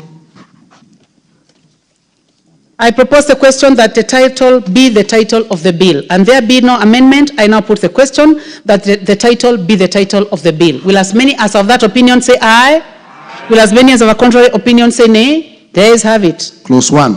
I propose the question that clause 1 be part of the bill. There be no amendment, I now put the question that clause 1 be part of the bill. Will as many as have that opinion say aye? Aye. Will as many as have a contrary opinion say nay? The ayes have it. I now call upon the mover to move reporting. Honorable Chairperson, I beg to move that the committee do report to the House its consideration of the Public Finance Management Amendment Bill number 4, National Assembly Bill number 45 of 2024, and its approval therefore with amendments. Thank you very much, Chair.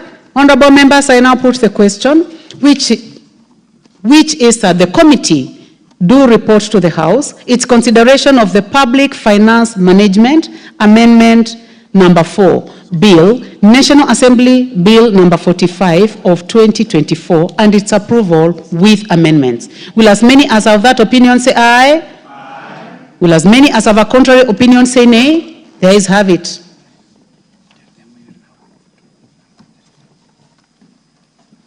Honorable members, now we are moving to the third.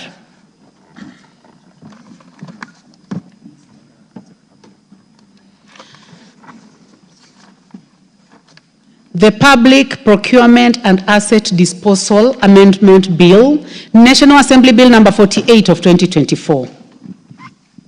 Clause 3.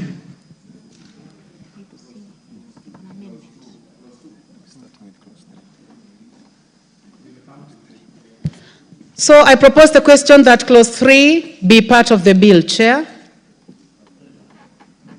Chairman, I hope you are ready with this, the third one.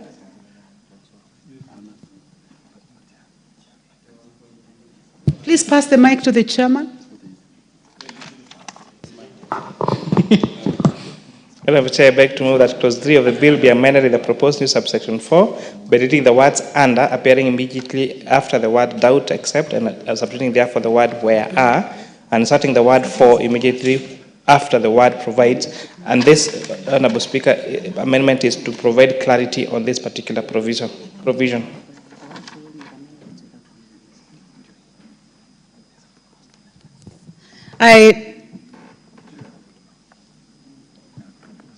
I propose the question that clause 3 be amended as proposed by the chairman. Honorable Nikal, Dr. Nikal.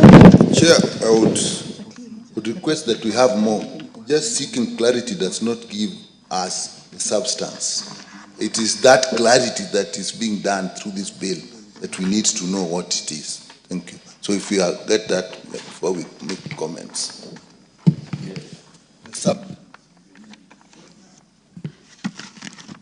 I do not see any other interest in this, honorable members. So I now propose the question. Clarity, and it looks like the mover is actually ready. You know, we are passing extremely important bills in the last few minutes here. Chair, did you hear what clarification you were seeking? Yes. Okay, so you may proceed. But the chair should have had it first. Sorry to say that, but okay. Sorry, Honorable Chair. Honorable members, clause 3 of the bill, to read it verbatim, it says, section 4 of the principal act is amended by inserting the following section immediately after subsection 3. For the avoidance of doubt, except under bilateral or multilateral agreements between Government of Kenya and other foreign government agency, entity or multilateral agency, provides use of foreign or international financing. So if you read, for the avoidance of doubt, except under, we are changing the word under, so to except where are bilateral or multilateral agreements between governments of Kenya and other foreign agency, entity, or multilateral agency. And when you check now the next words, provides use of foreign, that is not grammatically correct. So we are changing that to provide for use of foreign or multinational financing. That's why I clarified that was more for logical and grammatical flow of the language. It doesn't change the materiality of the clause, Honorable Chair. Thank you, Chairman. Would you like to make your comment, Honorable Nikali? Yes, Chair. Now I'll make my comment. It must be clear to us when we are going to use foreign procurement procedures in our country. So I think I understand that and I know the implications. This is not the time really to discuss whether it is. I think it's the main substance of the bill. But at this point, it makes it clearer what it is saying, and therefore I support it. But the substance of it is a different matter. That probably is passed by time now. So thank you, Honorable Dr. Nyikal. I now put the question, which is that clause 3 be amended as proposed by the chair. Will as many as of that opinion say aye? Will as many as of a contrary opinion say nay? The ayes have it. I now put the question that clause 3 as amended be part of the bill. Will as many as of that opinion say aye? Will as many as of a contrary opinion say nay? The ayes have it. Clauses 4, 5, 6, 7, and 8. I propose the question that clauses 4, 5, 6, 7, and 8 be part of the bill. No amendment, so I now put the question that clause 4 to 8 be part of the bill. Will as many as of that opinion say aye? Will as many as of a contrary opinion say nay? The ayes have it. Clause 9. I propose the question that clause 9 be part of the bill. Chairman, you have an amendment? Yes, Honorable Chair, I beg to move that clause 9 of the bill be amended in paragraph A by deleting the proposed new subsection 4 and substituting therefore with the new subsection, a debarment under this section shall be a specified period of time of not less than 3 years and not exceeding 6 years. And paragraph B, by deleting the expression 5 and substituting therefore the words 4A. This proposed amendment is seeking to provide a range of period of disbarment in line with international best practice, and the second proposed amendment is seeking to correct an error. The Act currently has subsection 5, and the new subsection should therefore be 4A. So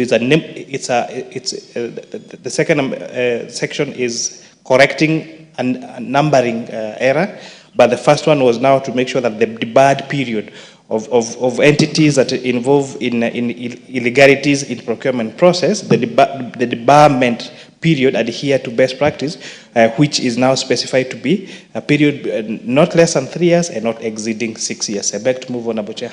Thank you, Chairman. I propose the question that clause 9 be amended as proposed by the chair. I put the question. Honorable members, I put the question that clause 9 is amended. Be amended as proposed by the chair. Will as many as of that opinion say aye? Will as many as of a contrary opinion say nay? The ayes have it. I now put the question that clause 9 as amended be part of the bill. Will as many as of that opinion say aye? Will as many as of a contrary opinion say nay? The ayes have it. Clause 10. I propose the question that clause 10 be part of the bill. So no amendment. I now put the question that clause 10 be part of the bill. Will as many as of that opinion say aye? Will as many as of a contrary opinion say nay? The ayes have it. Clause 11. I propose the question that clause 11 be part of the bill. Chairman, you have an amendment? Yes, Honorable Chair, I beg to move that clause 11 of the bill be amended in paragraph A in the proposed new subsection 6A by deleting the words less than and substituting therefore the words up to. In paragraph B in the proposed new subsection 15 by inserting the words exhibiting an unfair competition immediate of the word a foreigner, and 2 by deleting the words exhibiting unfair competition appearing immediately after the words as being Kenyan.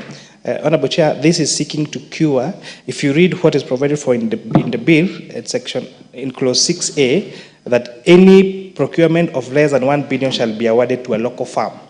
So the simple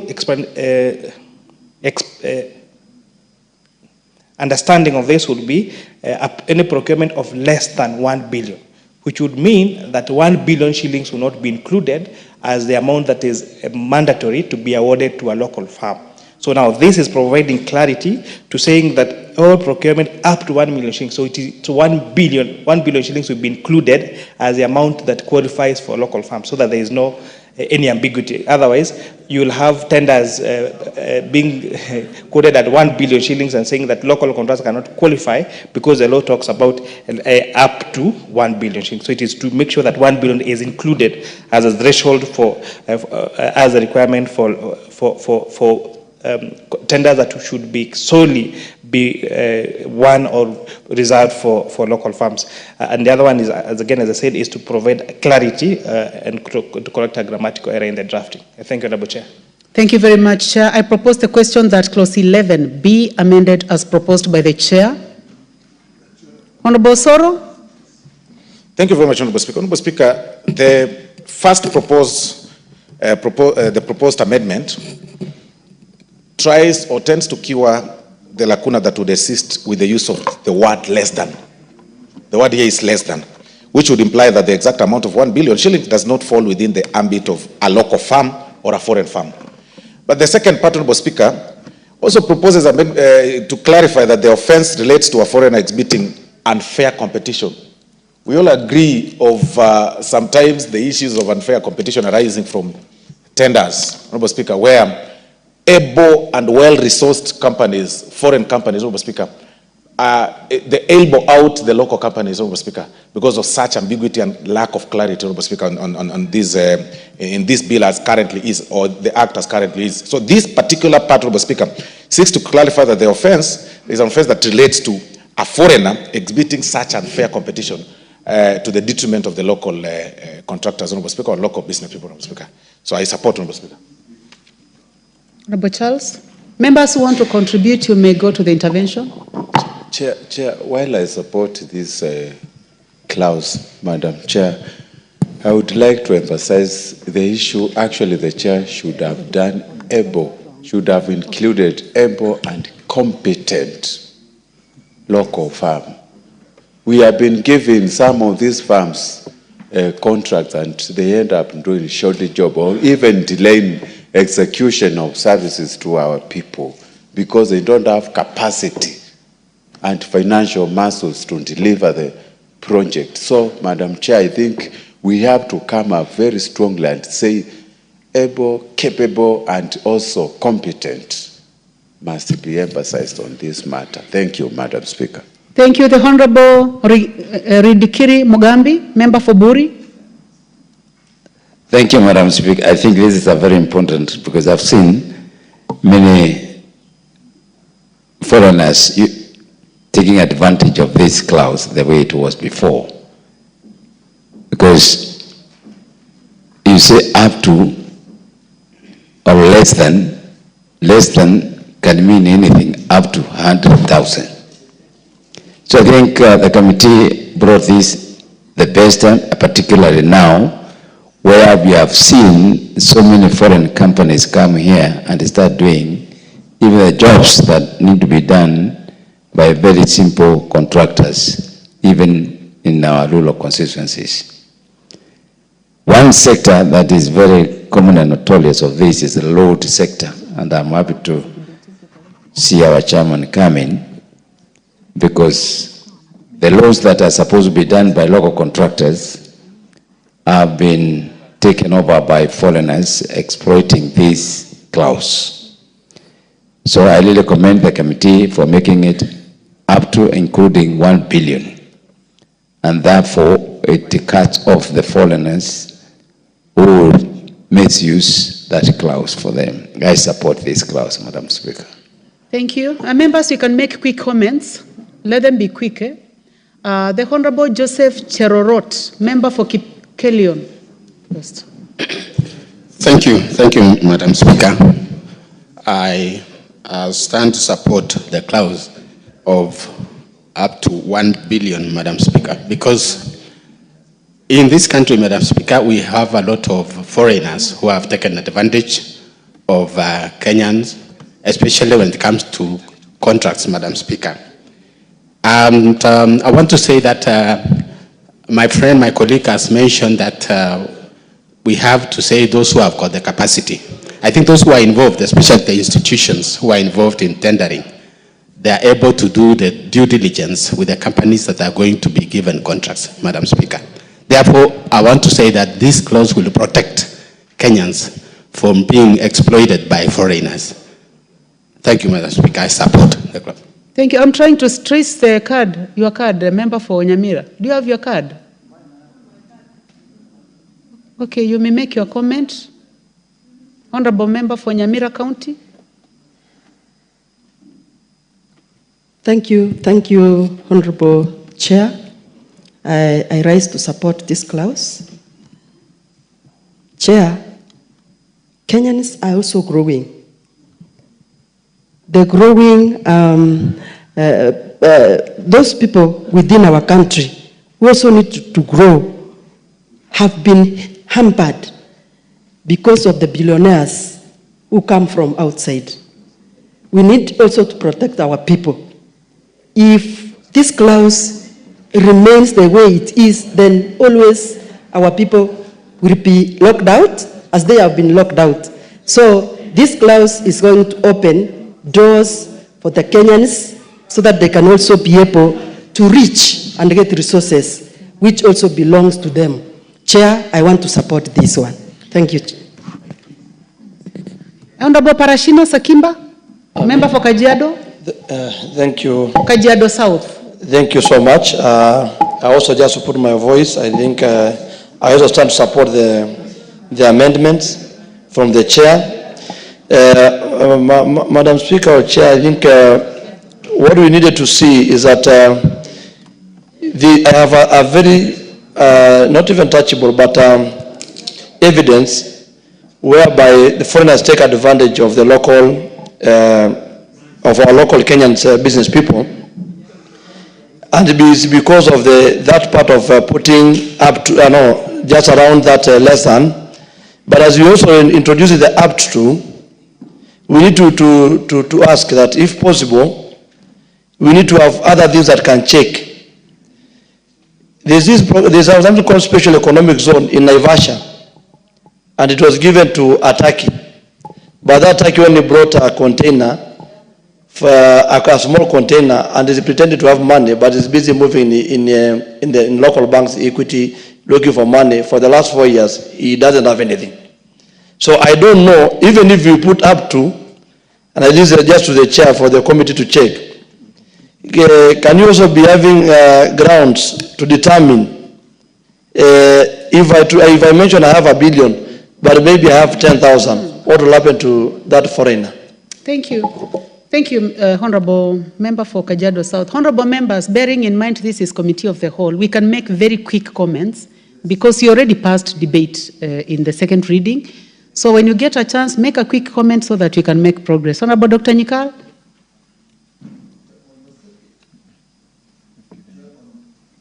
Dr. Nyikal.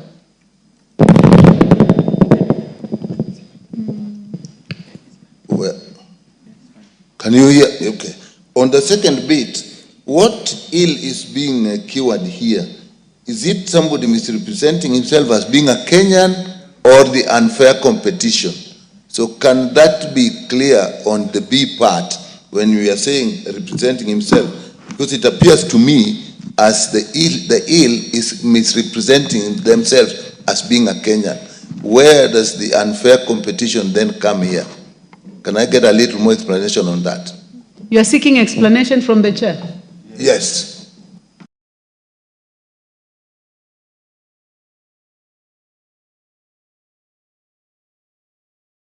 Members, where we are saying that a firm gets awarded a contract knowing for sure they are not competent.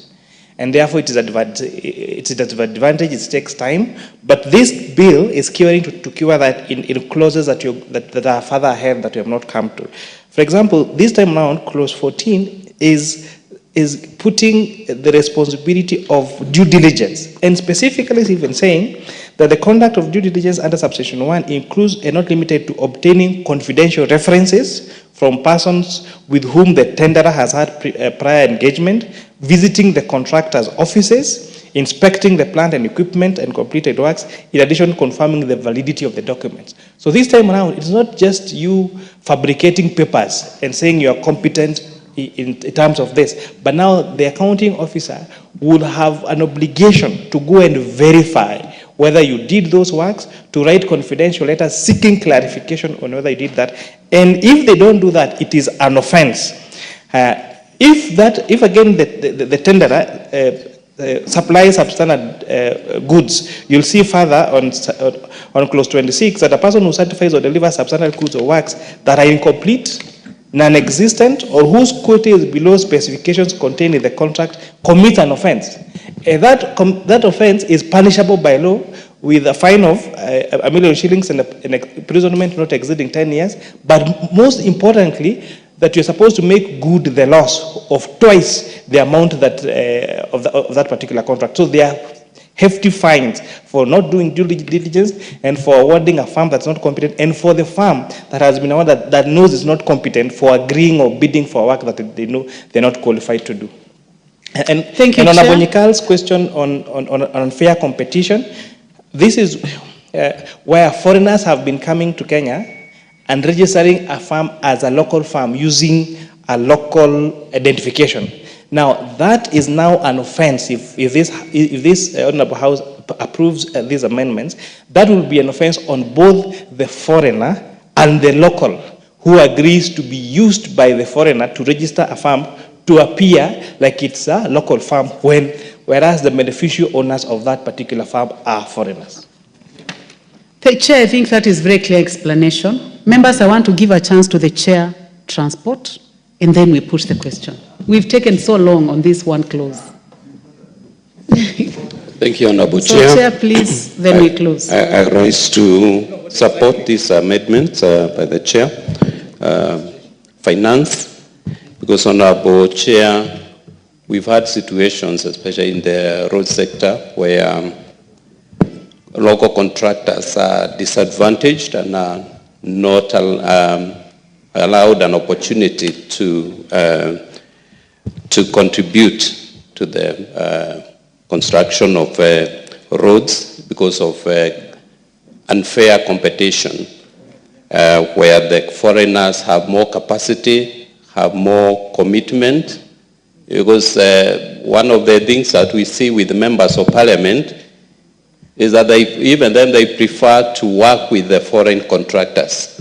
You see a member of parliament lobbying to have their project done by a foreigner.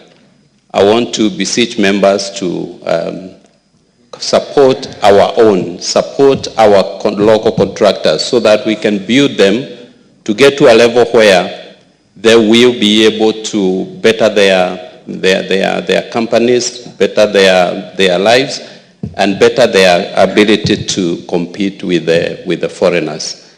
Honorable Chair, we must do whatever it takes to support our people so that they are not unfairly disadvantaged in implementing projects that are within their ability. I will cite an example, Chair.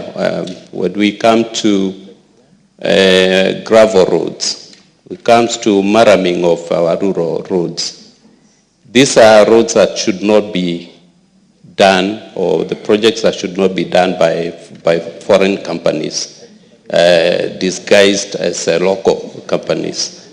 We must allow our people, our local people, to do these projects so that we can be able to better their lives and their.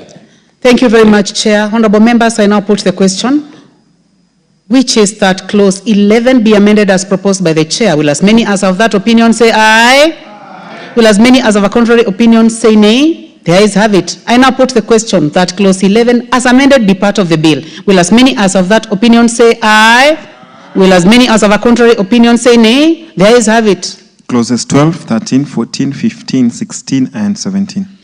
I propose the question that clause 12 to 17 be part of the bill.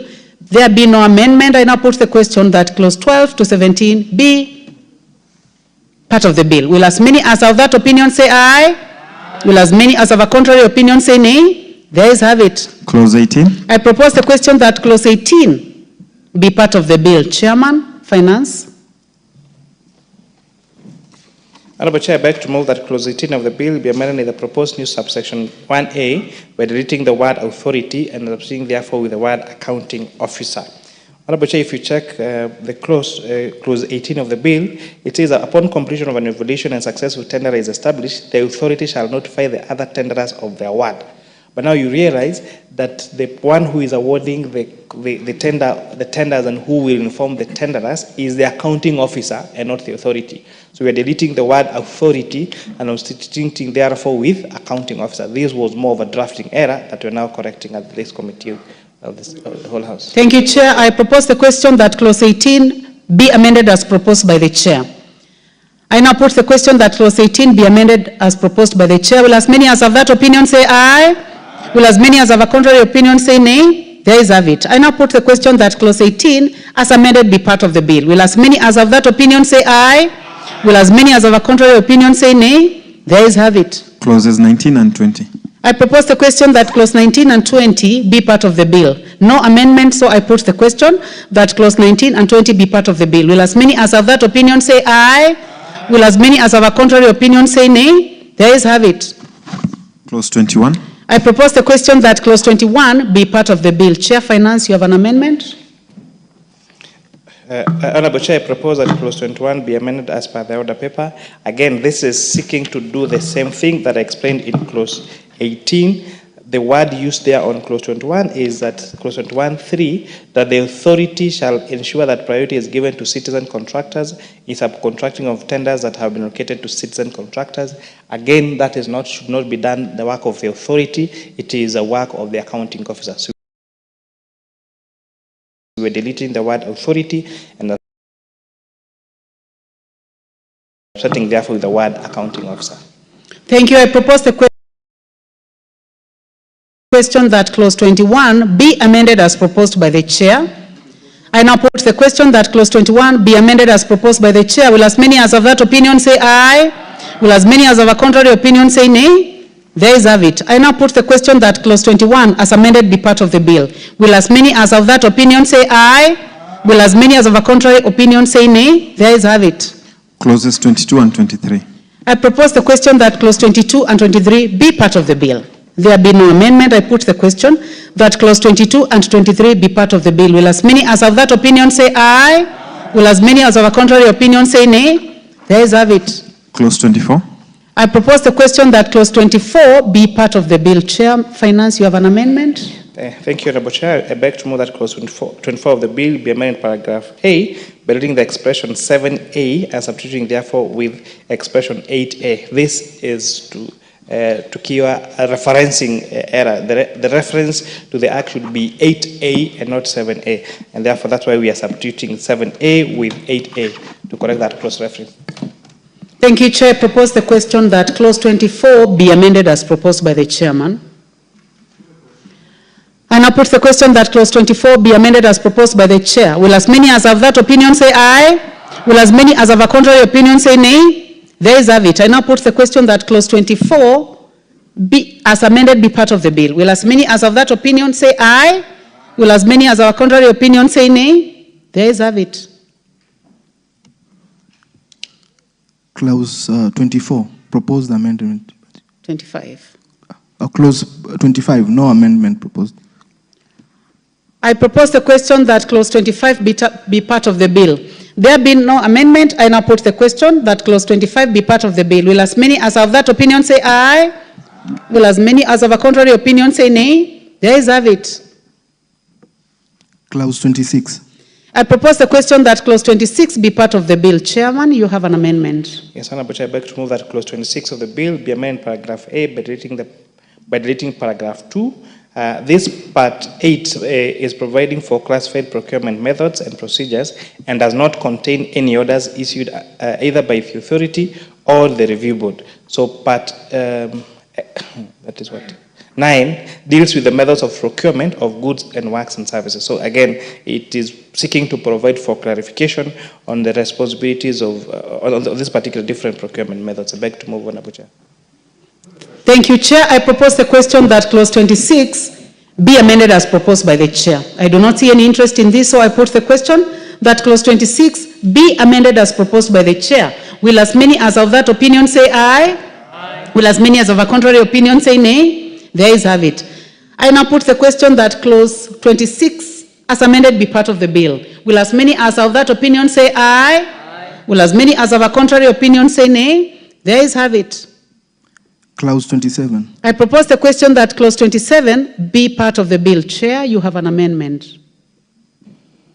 Honorable Chair, I beg to move that clause 27 of the bill be amended in the proposed new section 177 in subsection 1A1 by reading the words not less than appearing immediately after the words a term of and substituting therefore the words not exceeding. Honorable Chair, this amendment is seeking to rationalize the penal provision for a natural person and to make it commensurate to the offense. So it's on the bill, if you read 177A1, it says a person in a natural person. These are on the penalties for various offenses. A fine not exceeding 1 million shillings or to imprisonment for a term of not less than 10 years or to both. So this now changing not less than to a term of, and subject therefore with not exceeding, not just in line with good legal drafting, but is also seeking to provide for that penal provision for a natural person to be commensurate to the offense that could have been committed. Thank you, Chair. Honorable members, I propose the question, which is clause 27, be amended as proposed by the Chair. The Honorable Silvanus Osoro, Majority Whip. Thank you very much, Honorable Chair. Honorable Chair, when we talk about the commensurate, that the retributive nature is commensurate to the offense, what we mean, Honorable Chair, is that you really cannot have similar terms of penalties of a chicken thief with a person that murders. Because when you leave the words not less than, then you leave it, you give the trial chamber an open check to define the number of years they can actually decide to give this person. They even give this person 30 years or even 50 years, Honorable Speaker. That is very punitive. And that is why these are the words of a term not exceeding, it is commensurate because they can't now then exceed 10 years when they want to punish those offenders, Honorable Speaker.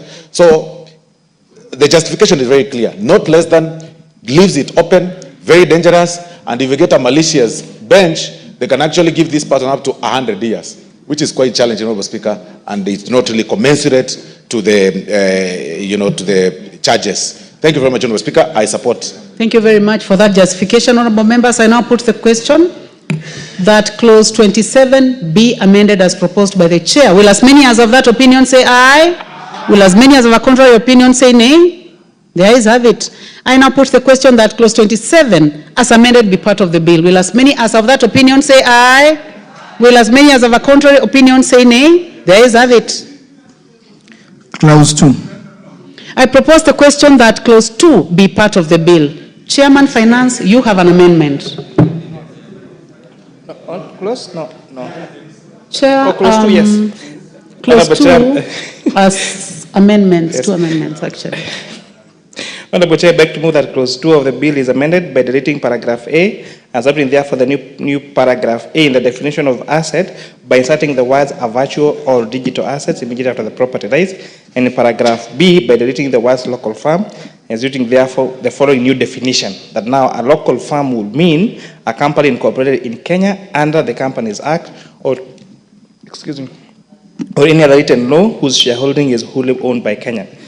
Honorable Chair, this inclusion of the term digital assets is to include other assets such as cryptocurrencies, token codes,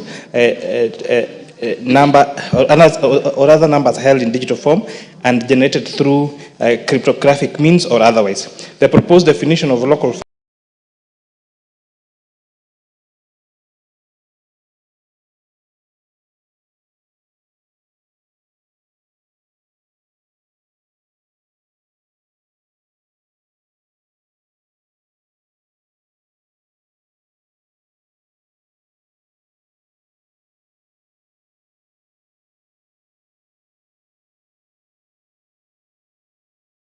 farm is limit the act to companies incorporated under the Companies Act.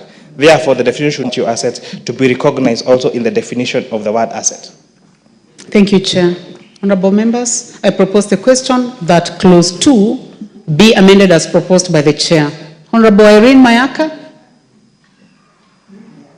Thank you, Honorable Chair. Chair, I would also like to support this amendment on the first part in terms of the virtual assets, because virtual and digital, because this then will be in line with the current standards that we have in the rest of the world, but also a challenge to the Chair Finance in terms of us having forward conversations on including cryptocurrency as a legal tender in our country, so that this also goes in line with this as well. On the second part, also I support that, because majority of the young people in this country do not have companies, they have partnerships, so this will also be incorporating them and ensuring that they're also beneficiaries of this particular new law. Thank you.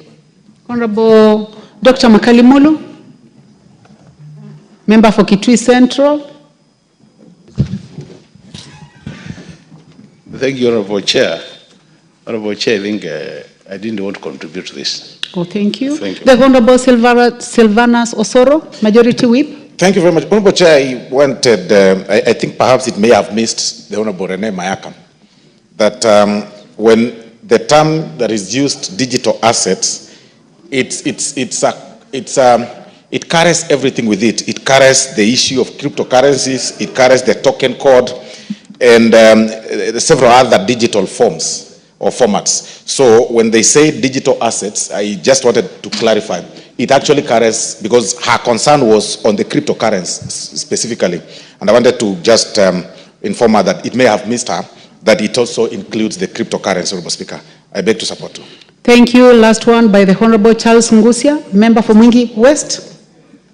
Is your intention to speak on this one? Sorry, Chair. Not on this one? It's very clear and straight. Thank you very much. Honorable members, I now put the question that clause 2 be amended as proposed by the chair. Will as many as of that opinion say aye? Will as many as of a contrary opinion say nay? There is have it. I now put the question that clause 2 as amended be part of the bill. Will as many as of that opinion say aye? Will as many as of a contrary opinion say nay? There is have it. Title. I propose the question that the title be the title of the bill. I now put the question that the title be the title of the bill. Will as many as of that opinion say aye? Will as many as of a contrary opinion say nay? There is have it. Clause 1. I propose the question that clause 1 be part of the bill. I now put the question that clause 1 be part of the bill. Will as many as of that opinion say aye? Will as many as of a contrary opinion say nay? There is have it. Honorable members, I now call upon the mover to move reporting. What is out of order, Honorable Dr. Nyikal?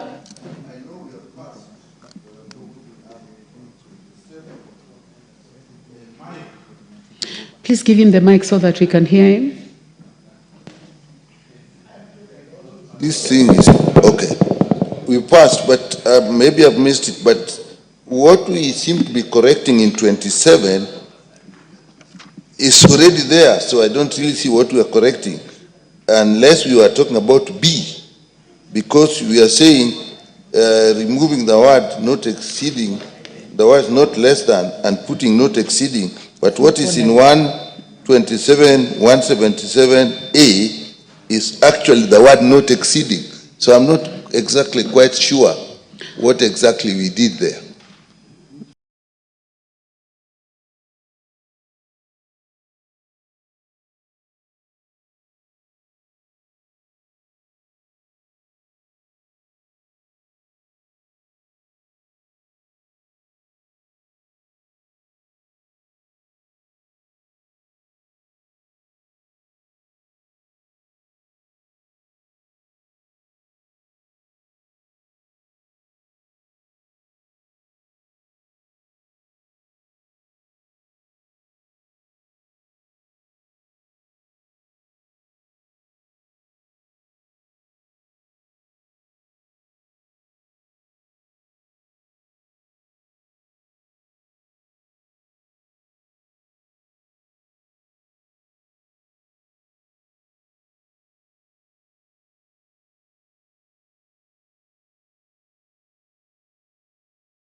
So, Honorable Dr. Nyikal, Chair, Finance. Honorable Chairperson, I beg to move that the committee do report to the House its consideration of the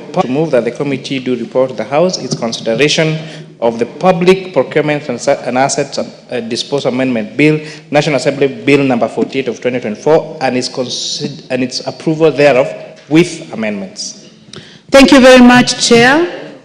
Honorable members, I now put the question, which is that the committee do report to the House its consideration of the Public Procurement and Asset Disposal Amendment Bill, National Assembly Bill number 48 of 2024, and its approval thereof with amendments. Will as many as have that opinion say aye? Will as many as have a contrary opinion say nay? There is have it.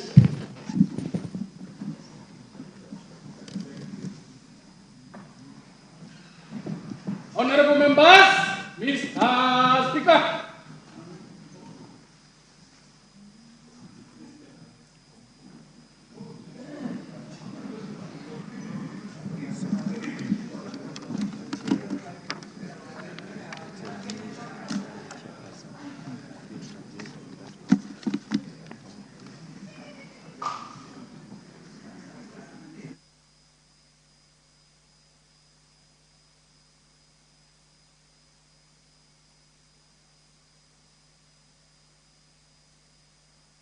Very good. Very well, honorable members, we may take our places.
Very well, honorable members, let's call upon the chairperson to report. And we are beginning with the Public Finance Management Amendment number 3 bill, National Assembly Bill number 44 of 2024. Chairperson. Thank you very much, Honorable Speaker. Honorable Speaker, I beg to report that the Committee of the Whole House has considered the Public Finance Management Amendment number 3 Bill, National Assembly Bill number 44 of 2024, and approved the same with amendments. Very well, Chairperson. Let me call upon the mover of the bill. Honorable Chair, I would like to thank the members of the Committee of the Whole House for their good contribution of this, and the clarification they sought, of course, helps us understand much better the bill. I would like to appreciate the remarks by Honorable CPA Mayaka, and I want to notify you that the recognition of virtual assets and digital assets are legal tender in this republic is a discussion that the Committee of Finance and National Planning is very well versed of. We have proposed a bill that is before the Budget Parliamentary Office and before the Budget Committee for money bill certification.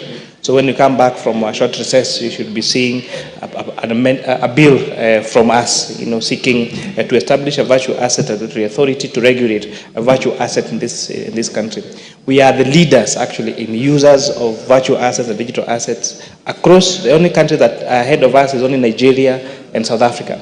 And therefore, the risk of having these assets being operating in our country without proper legal framework is a huge risk, even to matters of anti-corruption and money laundering. And therefore, we have always provided a leader as a country in terms of financial institutions, and we will also be a leader in establishing a financial institution to to manage the matters of virtual assets and digital currencies. So, Honourable Speaker, I beg to move that the House do agree with the committee in the said report. I also request Honourable Murithania to second the motion for agreement with the report of the committee of the whole House. Thank you, Mr. Speaker. I second.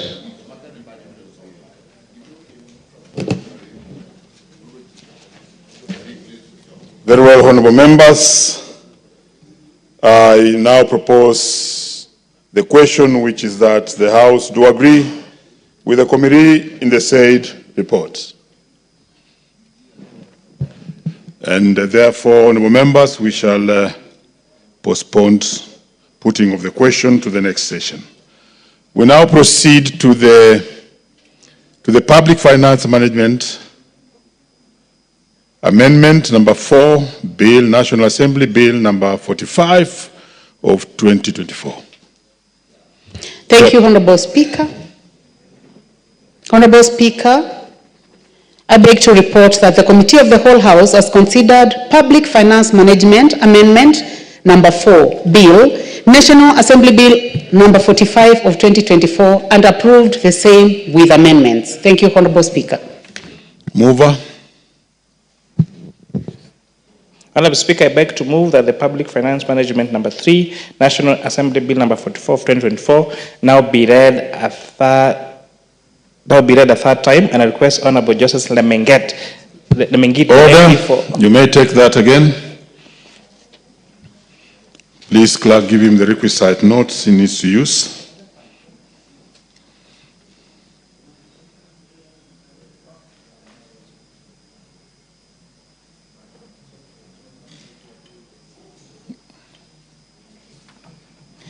Thank you, Honourable Speaker, and sorry for that. Honourable Speaker, I beg to move that this House do agree with the committee in the said report, and I request Honourable Joseph, the MP for Mugwen, to second the motion for agreement with the report on the committee of the whole House. Honourable Speaker, I second. Thank you. Very well, honourable members. I now propose the question, which is that the House do agree with the committee in the said report. Again, honourable members, we postpone the putting of the question to the next session. And finally, let's deal with the Public Procurement and Assets Disposal Amendment Bill, National Assembly Bill number 48 of 2024. Chairperson. Thank you, Honourable Speaker. Honourable Speaker, I beg to report that the Committee of the Whole House has considered the Public Procurement and Asset Disposal Amendment Bill, National Assembly Bill number 48 of 2024, and its approval thereof with amendments. Thank you, Speaker. Mover. Honourable Speaker, again, I really want to thank the committee for the great discussion that we had yesterday during the second reading, and the great insights that you've given and you've reached this bill on ensuring that procurement in this country benefits Kenyans, and that procurement can be used as a tool of economic development, making sure that we seal all the loopholes that are used by unscrupulous contractors and tenderers to reap off money that belongs to Kenyans, by denying us the value for money for our projects, for delayed projects, and also for delayed payments. So we are hoping that this bill now address all those particular matters, and look forward to seeing the accounting officers and entities making sure that they adhere to the law, hopefully that this bill passes through the third reading. So, Honourable Speaker, I beg to move that the Public Procurement and Asset Disposal Amendment Bill, National Assembly Bill number 48 of 2024, be... No. Honourable Speaker, I beg to move that the House do agree with the committee in the said report, and I ask the Honourable Laisula Nesuda to second.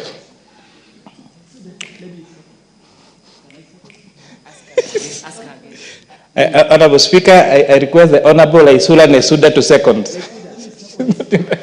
Is she in the House? Yes. Honourable Nesuda. Second. Put her on record, please. She's not on record. Mike.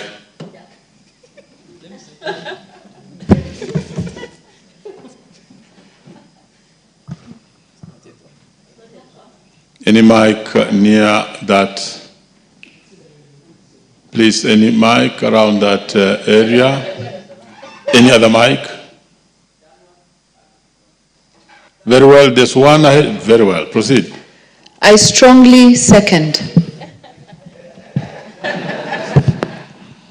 Very well. Honorable members, I now propose the question, which is that the House do agree with the committee in the said report. And again, honorable members, we shall postpone putting the question to the next session. Next order. Order number 17, the Higher Education Loans Board Amendment Bill, National Assembly Bill number 58 of 2022. Resumption of debate.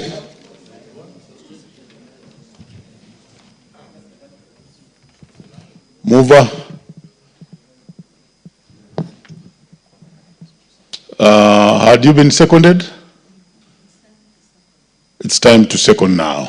So nominate a person to second for you. Thank you, Honorable Speaker. I would like to request the Honorable Member of Parliament for Mingi West, Honorable Charles Nguna, to second the motion. Charles Nguna. Thank you, Mr. Speaker, for giving me this opportunity to second this motion by indomitable lady from Machakos, Cowden Joyce Kamene. Actually, Machakos people should be proud of having such a motherly county MP, because she is factoring almost everybody who is in school. Madam Speaker, the Higher Education Loans Board, the Higher Education Loans Board bill is just seeking to amend Act number 3 of 1995, which exclude students who are under 18 years from accessing the loan. And Mr. Speaker, doing education early is not a crime for people. I am one example of a person who finished secondary education before the age of 18, and I joined university at the age of 17, Mr. Speaker. Mr. Speaker, you know the background of our students. Some of them come from a very poor background, and they need these loans actually to access the facilities so that they can continue with their studies. And being at the age below 18 years, you cannot access this credit facility, Madam Mr. Speaker. Mr. Speaker, that is why I am saying it is important to follow the Constitution of 2010, which actually says nobody should be discriminated under any grounds. And by this law, which came 1995, discriminating the students who are under 18 not accessing this loan, it is amounting to discrimination, and we are breaking the Constitution of 2010. Everybody in this country must be treated fairly and equally without discrimination, Mr. Speaker. We are requesting the bill to be amended so that even if the student has not achieved the age of 18, you can use your guardian and your parents as co-signatories so that all of them can access the loan. And with those few remarks, I strongly second this motion, Mr. Speaker. I urge all the members who are in the House to second it and also approve it. Thank you, Mr. Speaker.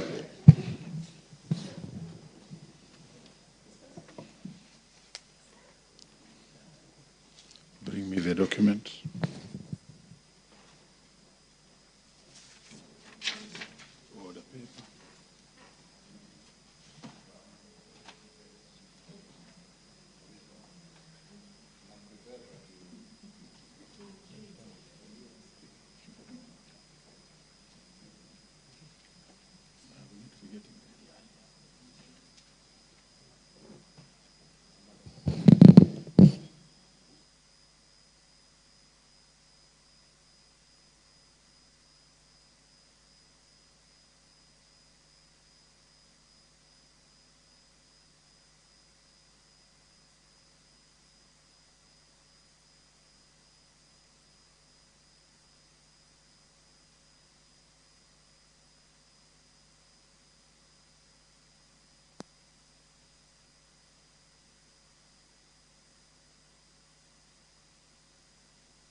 Very well, honorable members. I now propose the question that the Higher Education Loans Board Amendment Bill, National Bill number 58 of 2022, be now read a second time.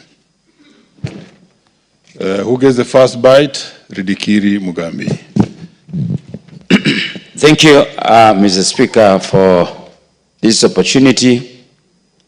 Our children deserve education. Those ones who are lucky to have parents who can take them to school early enough for them to be ready for university at the age 17, like Honorable Nguna, they need to be accommodated. I think going by what we are seeing now, majority of our kids are going to the school early and they are able to push themselves to the university even before they reach age 17, some of them. I think we need to start talking with the doctor to tell us exactly what is happening, because some of our kids now are able to grasp the education at a very tender age. And really, as Kenyans, we need to react as such. Mr. Speaker, it is true that no kid should be disadvantaged. The capping of the age 18 by our laws, I think, need to be relooked again. I know in America, at the age of 16, you can enroll into the army.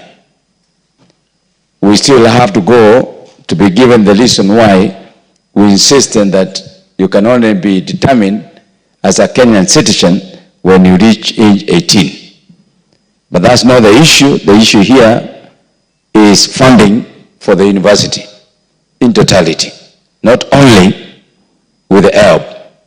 One of the problems that we are having right now with the new education funding is that some of the kids have no identity cards, and therefore they are not in the system that when you're answering the questions, when you're asked your ID number, you're not able to give. Mr. Speaker, there is no reason as to why somebody who is ready should not be given the loan. And I think it's more of an administrative matter, Mr. Speaker, that when somebody has finished his or a high level, I think we need to have a document. We used to use the living certificate. The question is that living certificate a legal document that a student can use to apply for our education loans? I think it should. On top of that, we have parents and guardians, so that they become point of reference. In any case, even if you are more than 18 years, your parent will still sign the documents for you. So strictly speaking, there is no reason why a kid of 17 years and has qualified to go for higher education should be denied access to the loan to fund his or her education. I want to thank Madam Joyce for this. It may look simple, but it's going to raise a question that majority of our parents out there would have asked, and we can't blame them. My kids went to the university at age 17, and they're lucky enough they had their passports and the privilege of using it. But how many kids have passports? And that's a misnomer that we didn't need to collect. Because if, as a kid, you have a passport and you can use it, but when you don't have an ID, you can't. So how many kids have passports? So I think that advantaged people like us, members of parliament, we're able to push for passport for our kids. It discriminates against the kids from the poor families. I support this amendment, and it needs to be executed as quickly as possible, because by next year, we are going to have a big pool of those kids wanting to join the university. I support the bill. Microphone. Very well. The Honorable James Nikal. And James Nikal, as you speak on this, I think your debates will need to be very deep, because there's a particular law that led to this, and now how we are mitigating from that one. Thank you, honorable members. Thank you. Thank you, Mr. Speaker, for giving me opportunity. Mr. Speaker, this, although simple, actually strides very many major principles. I'm not quite sure which law you are referring to, but I guess it is referring to the age of school entrance, and in the Education Act, it refers to the age of childhood when you become an adult and you get, you can now get identity cards. It actually just shows that many of our laws, actually we do not harmonize the laws. So you have one law in one area which is actually conflicting with another law. And this is another example where we put a law that actually conflicted with the law of when people should actually get ID cards. And I think we should start thinking whether that itself, the definition of childhood, and therefore being able to get a card, is an area that we should look at if it generates problems such as this. Having said that, Mr. Speaker, this also is actually a problem in the education sector, which, as we know now, is faced with a myriad of problems, policy issues that we are not able to harmonize and get to operate properly. And even within the education system, you still have a problem with basically funding of university education. And this is again a smaller bit of the problem of funding university education. Mr. Speaker, the main one I know, I'm coming back to this, the main issue of funding of university education is just proxy means testing. It is as simple as that. People are now saying we want to change band 5 and abolish band 4 and band 5. But you have to find out how do we get to those band 4 and band 5. So if that proxy means testing was done properly, it would help us. Because even when we do, we help the children by this bill we're discussing, and still they'll be faced by that other problem. This is, to an extent, curing what is actually a discrimination as our constitution depicts, which indicates that there will be the state shall not discriminate against any person for any reason, age, sex, and so on. And this is specifically discriminating against these children because of their age. And to that extent, I support this bill. It is a simple bill, there isn't really much, but it is important that we correct that. As we are correcting that, we should also correct of all the other issues I've raised. That a child can get to university before the age of 18, it also brings another issue, and Mr. Speaker, you are in the education sector. Do we have a law? Do we have any guidance? And a member had asked here why children are getting there earlier. Do we have proper guidance of when children should get to school? Because that is where the basic problem is. If we had a proper guidance and we had a proper law which we adhered to, there would be no way where some number of children would actually be in school.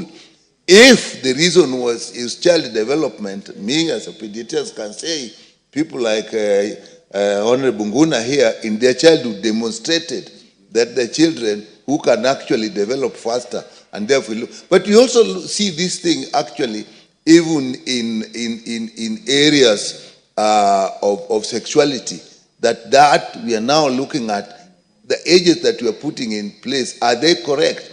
There may be changes in human biology where maturation occurs earlier. If that happens, we need to look into that. So I think this bill looks at that, and to me is clear. This is something we have to support. Children cannot suffer for the mere reason that they went to school earlier and therefore performed well. They went to school earlier and performed well, and because of that, now they are getting into problems. I therefore support that we actually amend this, allow the children to get the support that they need to get. However, Mr. Speaker, as I say that, I noted in section 2B, when we are saying that if a child is below this, then the parents will have to sign for them. I don't think it's just a matter of signing, because actually you are getting to an agreement, so that it's not a matter of signing, it's actually, you are actually taking responsibility, and it is like you are actually securing, the parents will know they are actually securing that loan. It's like a guarantor. The parents are actually being guarantors. And I think we need to look at it a little earlier and perhaps make amendments to decide if this child then defaults later on when they are adults. Can't they come around and say, well, somebody else signed? Because at that time, you cannot tie them to the responsibilities of their parents looking after them when they were young. And so I think we look at it, not just signing, but if they are going to be guarantors, then we have to get the appropriate wording so that they are guarantors, or a wording that indicates that when they become of age, they then hold responsibility for the signatures that their parents gave when they were below age and were allowed to get the loan, despite the laws in place that are indicating at what age you can take of legal responsibility. And with that, Mr. Speaker, I support this, but those areas need to be looked at, and probably we'll look at them in at the amendment stage. Thank you, Mr. Speaker. I think, Honorable Member, you spoke for many of us, because after the 2010 Constitution, the amendments in the Education Act tried to put an age, the minimum age for one to join school. So later on, this House will have to also deal with that, because that's how we ended up there. And number two, the new children now grow up very fast, and we should not limit the time they enter school. Yes, Honorable Member for Kapichai.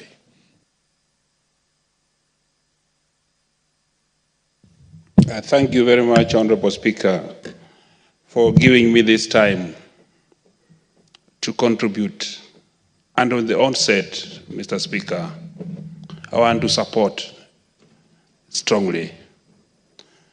The support that I'm giving, Mr. Speaker, in this amendment, first, this House and this government must know, it must know, Mr. Speaker, that education has become dynamic. Days are gone, Mr. Speaker. Days are gone when students who are joining schools were told to repeat classes because they have not passed exams of those classes. That way, Mr. Speaker, if one has to repeat, because during our time when we were growing up, and the same time with you, Mr. Speaker, if you don't get some 50% mark, you are told to repeat a class. That could procrastinate some age. Right now, the new systems, the dynamic system, Mr. Speaker, now is that a child does not repeat a class.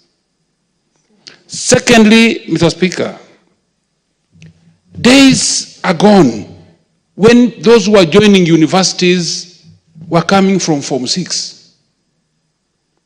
Form 5 and Form 6 was some also added years. So people are joining universities when they were out of the age above 18. Currently, Mr. Speaker, going by the 844 system. Mr. Speaker, you find a child who has not repeated a class doing his Form 4 or half Form 4 at the age of 16. Mr. Speaker, this amendment has come right in time.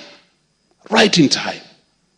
And I want to commend the Member of Parliament for bringing this the only very urgent thing, Mr. Speaker, that we need to put into consideration as help Higher Education Loans Board must also consider is timely funding. So that let those students who are joining university know their fate of how much they have been funded 6 months before joining. So that, Mr. Speaker, the same students can now appeal. When they appeal, Mr. Speaker, and then the appeals board consider the appeals 2 months or 1 month before they join, so that students who are joining universities can join and enjoy the fruits of their hard work. Mr. Speaker, we also must talk of adequate funding. Funding, Mr. Speaker, is giving each, as I talk today, the current funding model with its problems, I'm starting to get calls that those students who appealed, who placed in wrong bands and appealed, have not been given feedbacks, and they're going to sit for the semester exam, and most universities have a zero balance, Mr. Speaker, that if you don't clear fees, you don't sit for the exam. So there are no exam guards. I want this thing be expedited very fast, so that some of these funding models, we go to the funding model that will assist most of our students. If this current funding model was assisting during our time, Mr. Speaker, you and me, we wouldn't be where we are. We wouldn't have graduated. This is the harshest models. And if we can go by way of doing these things, Mr. Speaker, what I'm happy of, and very much happy of, is that this amendment, Mr. Speaker, will cure the problems that we've had from Higher Education Loans Board. And also, I will also urge, Mr. Speaker, that as we do this, let us make the application of this funding be very simple, Mr. Speaker. During your time and my time, Mr. Speaker, we were applying on simple, just fill a form, take to the office, and get the money. Okay, Mr. Speaker, that had no much complications. Currently, Mr. Speaker, the system of application, which is very digital, some students go to the cyber, and the man in charge of the machine operating the cyber fills general information for every student, generalizes out. So let also go, Mr. Speaker, to see even how the application system is made. Let us also go in line. If we can come to the simplest method of application, even, Mr. Speaker, we know that these students stay with us. They stay in locations. Let the chief sign a form, and that is all. If we go to that system, Mr. Speaker, we shall solve the problems. Every child in this Kenya has a chief or assistant chief and a DO. If the signature is enough, Mr. Speaker, we shall solve the problems. Otherwise, I support the bill, and Mr. Speaker, thank you for giving me this time to represent this and represent the people of Kabuchai in this house to talk about this bill. Thank you very much, Mr. Speaker. The Honorable Irene Mayaka. Thank you, Honorable Speaker. Honorable Speaker, I also stand to support this very timely amendment bill by my good friend, the Honorable member from Machakos. And Honorable Speaker, I just want to say, first of all, that this is very timely. For us who are new age parents, who our children complete Form 4, while they are way below 18 years old, this is very timely for very many parents, because help has been very beneficial to majority of us. And as most members have rightly put it, is that our children nowadays are growing up pretty fast. They are very sharp, and they are very exposed to the world. So they know a lot of these things. And Honorable Speaker, maybe this is also a ripe time to also discuss about us reducing the age of when one acquires a driving license. we need to get into that conversation as well, Honorable Speaker, because majority of countries, even in Africa, have already gone that direction. We shouldn't be waiting until 18 years old when our children can be able to access some of these things. Honorable Speaker, but also, even as we support this, and just as the Honorable Member who spoke just before me has pointed out, we still have a lot of hiccups on the new funding model that needs to be resolved. So even as we are seeking to pass this particular law, it means we are going to add additional problems if we don't have that, the hiccups sorted out. And this is just to urge the Ministry of Education, Honorable Speaker, to look at some of these hiccups and quickly resolve them. But also, having said that, Honorable Speaker, for me, the issue that I do have in our country is that we do not like to do what we call a grandfather assistant. What I mean by this, Honorable Speaker, is, for example, if you are in a school that has made a decision to change their school uniform, what they do is that the new ones who come from Form 1 are told to now start buying the new school uniform as the other ones exit. Same thing with the system, even in the banking industry, Honorable Speaker. When they are changing to a new system, they don't just quickly change into that new system. They first of all pilot, try it out in 1 or 2 places. If it works, then now you can be able to sort out what gaps you have, and then now finally have the system transferred to the whole to the whole environment. For me, Honorable Speaker, like for example, for this funding model, I wish we had even begun with one institution. Have one institution access this funding model, see what gaps are are emanating from that, fix those gaps, and then now implement it in another institution as well. That way, we are able to actually cater for all students, because as it is right now, most students who have just begun their first semester are not able to even start accessing exam cards, and exams are just around the corner, Honorable Speaker. So, Honorable Speaker, yes, I do support this very progressive bill, but as I've pointed out, we really need to fix some of these issues that are affecting us in our country. I thank you and I submit.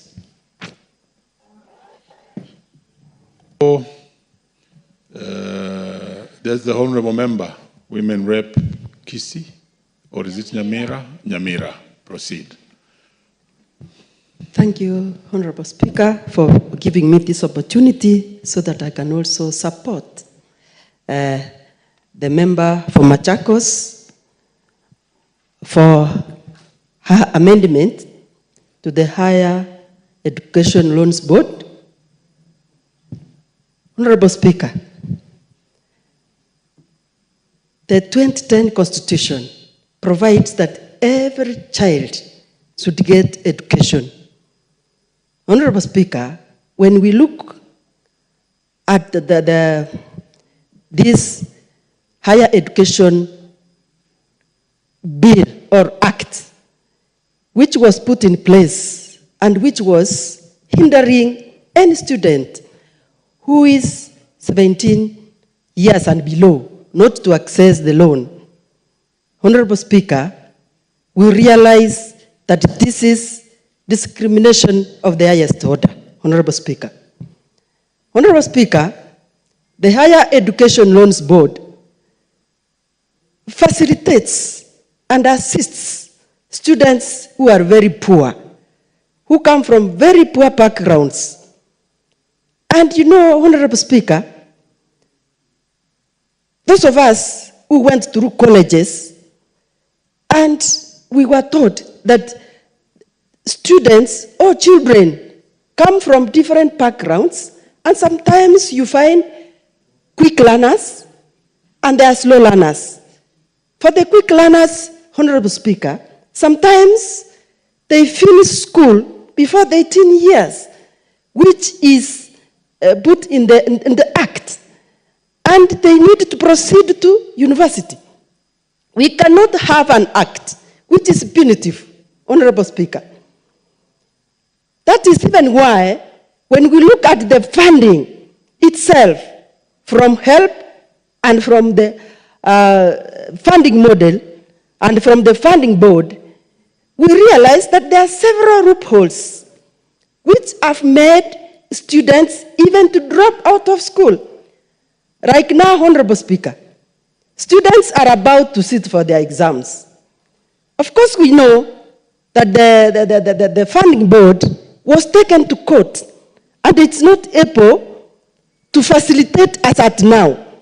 But the ministry has to give directives on what should be done for those students who were supposed to benefit from this fund, but who were not able to benefit because there are court cases. Honorable Speaker, we want as a country to know that sometimes we have done so badly that even we have made students to drop and even to go to places where we cannot even be able to trace them simply because of some laws which do not even make sense.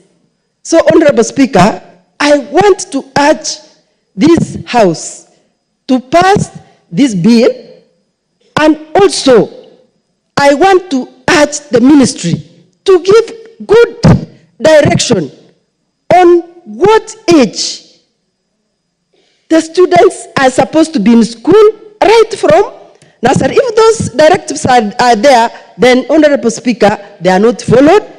There are no good guidelines. So the country is confused. We cannot waste students' lives simply because of some of the laws which are confusing. So, Mr. Speaker, I support and I urge this House to support this bill. Thank you, Honorable Speaker. Honorable Makali Mulu. Thank you so much, Honorable Speaker, for this opportunity. Honorable Speaker, I want to start by really congratulating my sister, Honorable Kamene, for this important amendment relating to the education sector. Honorable Speaker, the education sector in this country has been faced with a number of challenges.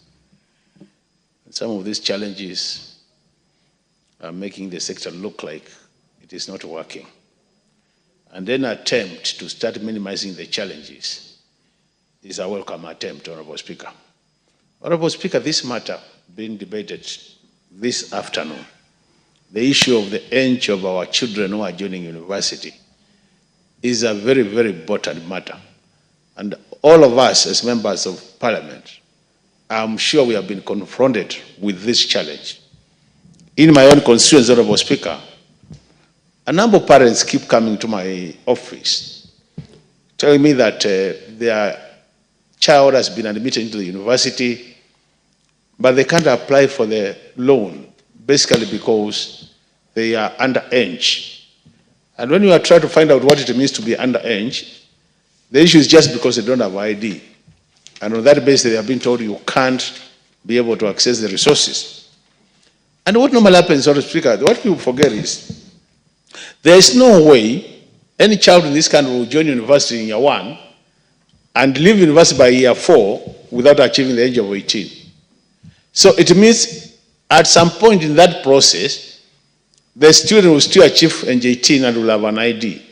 So to me, the way we should be thinking as a country, and that's why I like this proposal, we should come up with a mechanism, Honorable Speaker, that if I'm underage, that I don't have an ID, and I only require 1 year to get an ID, the government should be able to come up with a mechanism to ensure that I get my loan, and when I hit the age of 18 and I get ID, then whoever has been signing as it has been proposed in the bill, for me, can actually now exit the signing and I take over because now I'm age 18.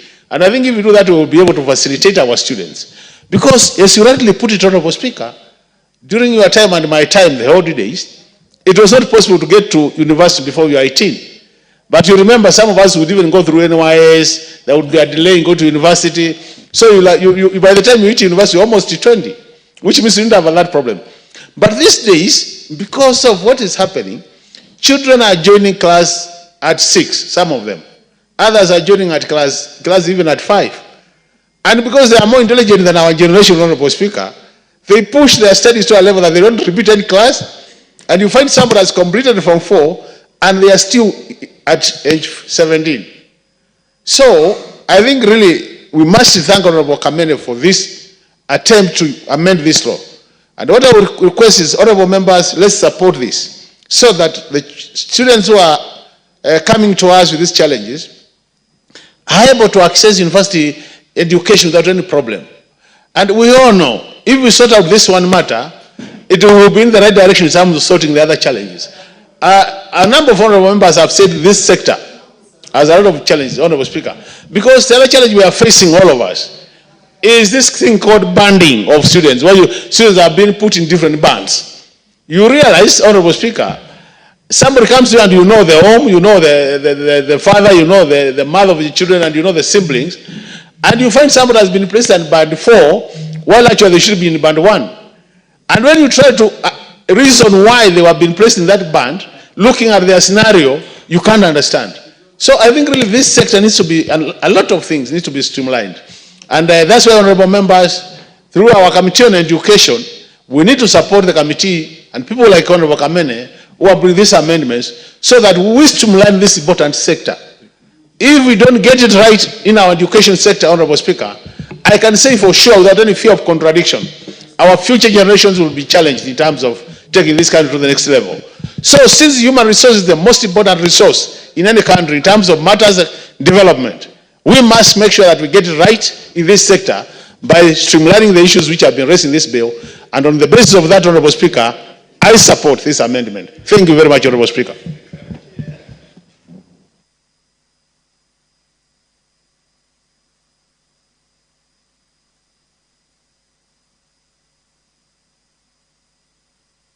The Honourable Member for Mgwen.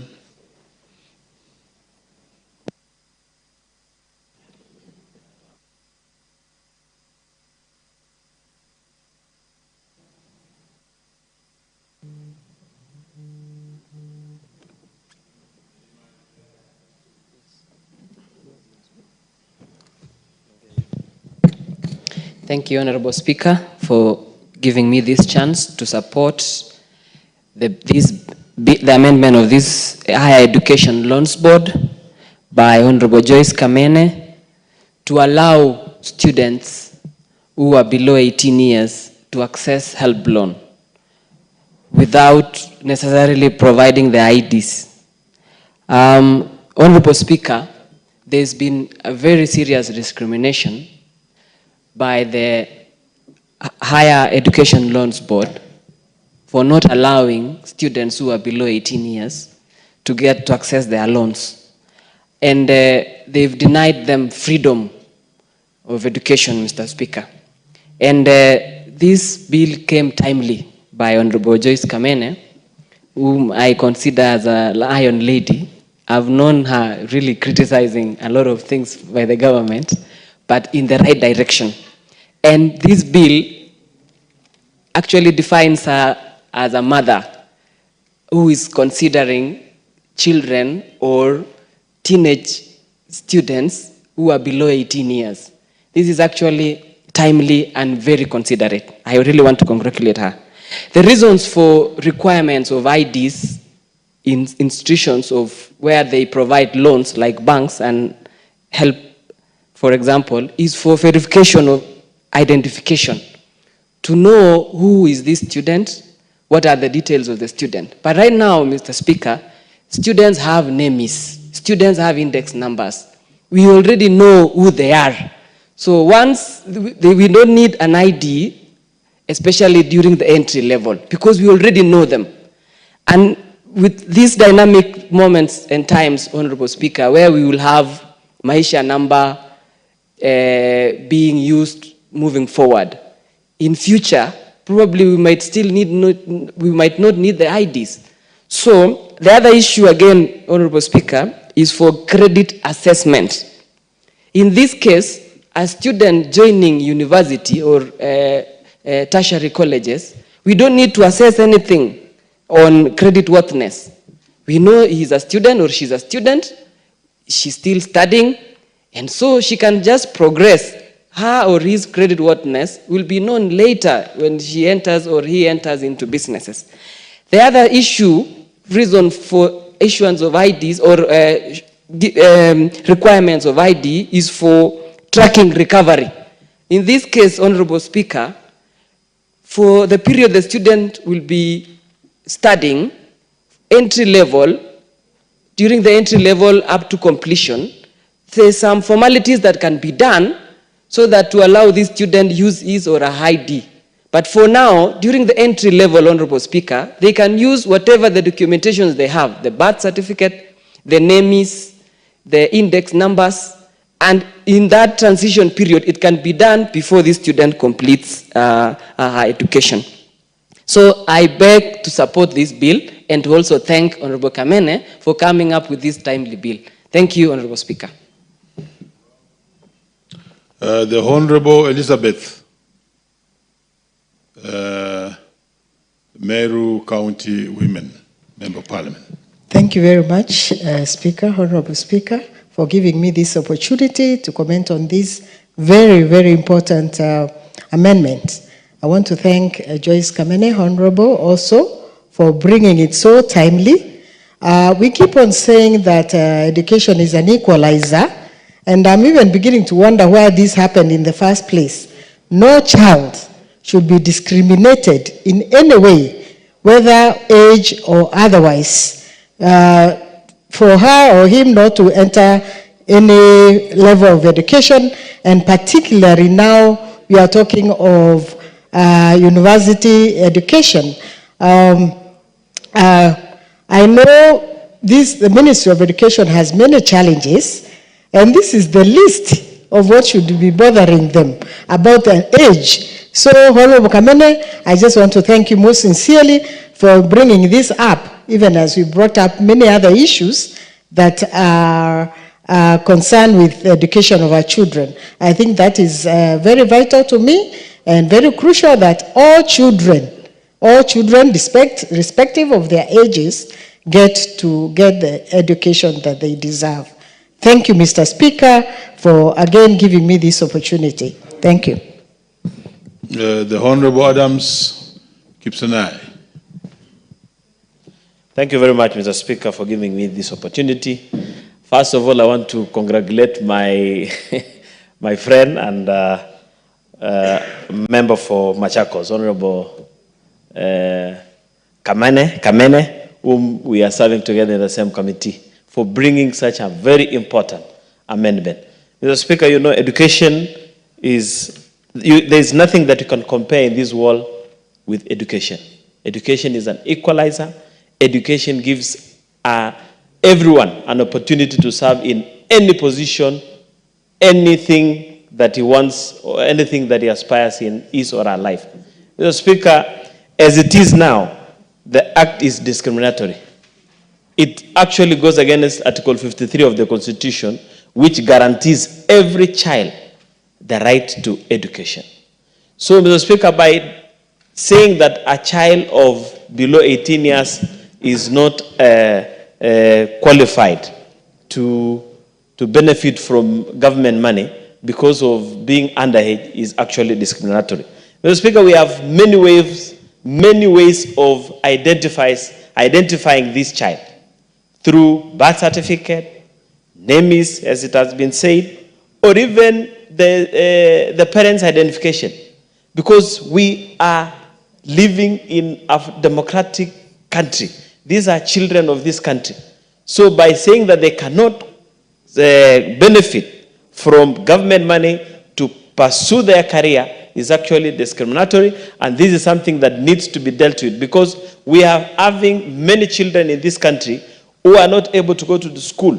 Some are in our homes each and every time because they are looking for this important thing called education. So thank you very much, Honorable Kamene, for bringing this. We can as well even use religious leaders. If people are not satisfied with parents or even suspecting guardians, we can also use religious leaders, chiefs to identify. So in short, let's support Honorable Kamene's amendment, and I think it will bring the sanity that we all require in that education sector. Thank you very much, Mr. Speaker. Honorable Paul Biegon.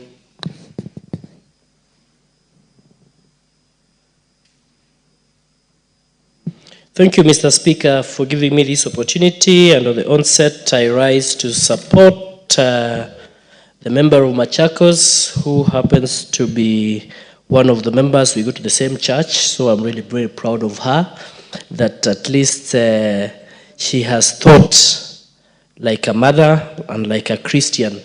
Because, Mr. Speaker, if really we want to transform Kenya into a middle-income country by enhancing access to education and ensuring an educated workforce to drive economic development, then some barriers have to be removed. And some of the barriers which are hindering it is this one. There are some children who finish school when they're still young, and it is not their mistake. Probably they were sharp in school, they did not repeat, or rather their parents took them to school early. And if a child has finished school by 16 or 17 years and wants to join secondary school, and wants to join university, then it is really going to be discriminatory for that student not to be given a loan. And as the Constitution clearly states in Article 43, it's very clear that every person has the right to education. And I feel if we don't support this particular amendment from Honorable Kamene, then many of the students are going to suffer. So I stand to actually support this amendment. I tell Kamene congratulations for such an amendment. She's usually very controversial, but in this one, I think we are together with her. So keep it up, and I think I'm here to support. Thank you. The Honorable Dido Raso. Thank you very much, Honorable Speaker. Honorable Speaker, let me congratulate Honorable Joyce for this wonderful amendment. I'm sure you don't know how much problem you will have solved, particularly for those of us, the Cushitic people, the people of the north, the pastoralists, the nomads, people who getting an ID card is actually like climbing Mount Kenya without the necessary gear. And when we look at why is a particular document compulsory, and in this particular case, Higher Education Loans Board considers an ID card as a document of priority to identify young learners who join our university. But also at the same time, an ID card is like a document of priority, a most significant document that every Kenyan must have to open an account, to get a job, because any person who lives in Kenya who does not have an ID card either becomes an alien or he becomes a stateless person. So it is a very important document. But if you travel further than that to see when a document almost becomes compulsory, then accessibility of getting that document must be easy. It simply means a Kenyan who applies for an ID card at the right age, at the right time, should be given that ID card maybe in terms of weeks or in the shortest, within a month. For those of us from Marsabit, I think the earliest you can get an ID card is 3 months. And it can take years without accessing that document. But if you limit that to those entering the university and colleges, then it simply means they will never get that higher education loan because they cannot be identified. So we must move further to look at what are the other necessary documents individuals can have easily, like birth certificate, chief's letters, the documents from maybe their church organization They are imams in a mosque, so that those documents are able to identify an individual. So for that reason, Honorable Joyce, you don't know how much problem you have solved by dint of this particular law. It might appear just one line, but that one line has solved problems for millions of young Kenyans who are accessing higher education or accessing opportunities, even abroad, or getting passports, that you cannot get a passport if you don't have an ID card. But if that passport is a priority, then with other necessary documents, then that young person can get that passport. With those few remarks, thank you, Honorable Speaker.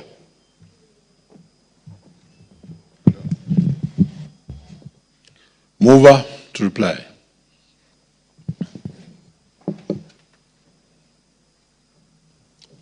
Thank you, Mr. Speaker. I wish to reply, and I would start by first taking this opportunity to thank the Committee of Education and Research led by Honorable Julius Melly for having deliberated and prepared to table the report on the bill to this House. Secondly, I would sincerely want to thank all the members of this House who have contributed to this amendment of the Higher Education Loans Board. I had been moved by the fact that Article 27 of the Constitution that guarantees every person the right to equity and freedom from discrimination had not been taken very well into consideration when we look at this bill. And precisely about the bureaucracy that was there before, and more so when we were joining school in those early years. You find that when you were joining nursery, there were other criteria to measure if you were worth joining school. I remember very well we used to be told to hold our hand and make sure you hold the other ear on the other side. And as if that is a criteria to make you qualified to enter or to join school. My bill seeks to cure the discrimination and non-consideration for award of higher education loans to our hard-working children who earn themselves places in universities and other institutions of higher learning before attaining the age of 18 years or obtaining a national identification documents. That bureaucracy that we have experienced in our early years could not be tolerated at a time like this. Mr. Speaker, the laws and regulations that we pass as a House ought to be facilitative and not prohibitive. We know that economic hardships make it hard for most children to join universities due to the lack of fees. Access to help loans for all students is therefore necessary to ensure the underprivileged children do not miss out from university places for lack of funding on account to their ages. Further, some students who have attained the age of 18 sometimes delay for being issued with IDs, which unfairly limits them from accessing loans. Therefore, Honorable Speaker, with those few remarks, I beg to reply. Very well. We shall postpone the putting of the question until the next session. Honourable members who may be upstanding, and honourable members, and the time being 1 p.m., this House stands adjourned until today, Thursday, 28th November 2024 at 2:30 p.m.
Welcome back and thank you for staying with us. This is Daybreak in case you're just joining us. Welcome for the State of the Nation this Thursday, and I'm having a sit down with Senator Hilary Sigei, the Senator for Bomet County. Asante for creating time. We have with us Diana Gishengo, the Executive Director, the Institute for Social Accountability, also known as TISA. Asante. And Senator Dan Manzo from Makwiny County. Thank you for creating time. Let's assess the state of the nation, and I know we have a lot to talk about, including even what is happening on the political terrain, but just quickly looking at what the front pages have this particular morning, I'm drawn onto a story on the Daily Nation that it's a story that has been developing that has raised mixed reactions in the country with regards to the Indian conglomerate Adani Group. And of course, the latest emerging now is that court demands proof of termination. We know that during the State of the Nation address, one of the key highlights of what President William Ruto said was the cancellation of the Adani deals, one that was already on course, that is the Ketraco Adani deal, and one that was still on the pipeline, the one that involves the leasing of JKIA. So what is emerging right now, gentlemen and lady, is the fact that a team of petitioners led by Wiper Party leader Kalonzo Musyoka, who is the lawyer leading the petitioners, want evidence. It's not enough to say that the deals have been cancelled. We want evidence that actually this has been done. I'll just read something that quoting verbatim, he say, we will treat the statement as strange until there is evidence to support the same. By statement here is referring to what directive President William Ruto said. I'll begin with you, Senator Manzo, from where you sit. I mean, was the directive by the president just saying let's cancel the Adani deal? Before we even get to what happened before that directive came, was that directive just saying it enough, or what will have to follow for us to really know that due process has been followed with regards to this cancellation of the deal? Yes, first of all, there has to be procurement in the country, and this was a private, government, private entrepreneur getting into partnership with the government. And there are quite a number of laws there which conflict and which were not followed. So as soon as Adani was indicted in New York, the president that afternoon also terminated this deal, and we had already gone to court in this matter, led by Tony Gashoka, who had done a very thorough research, and I'm surprised the government did not do due diligence on Adani.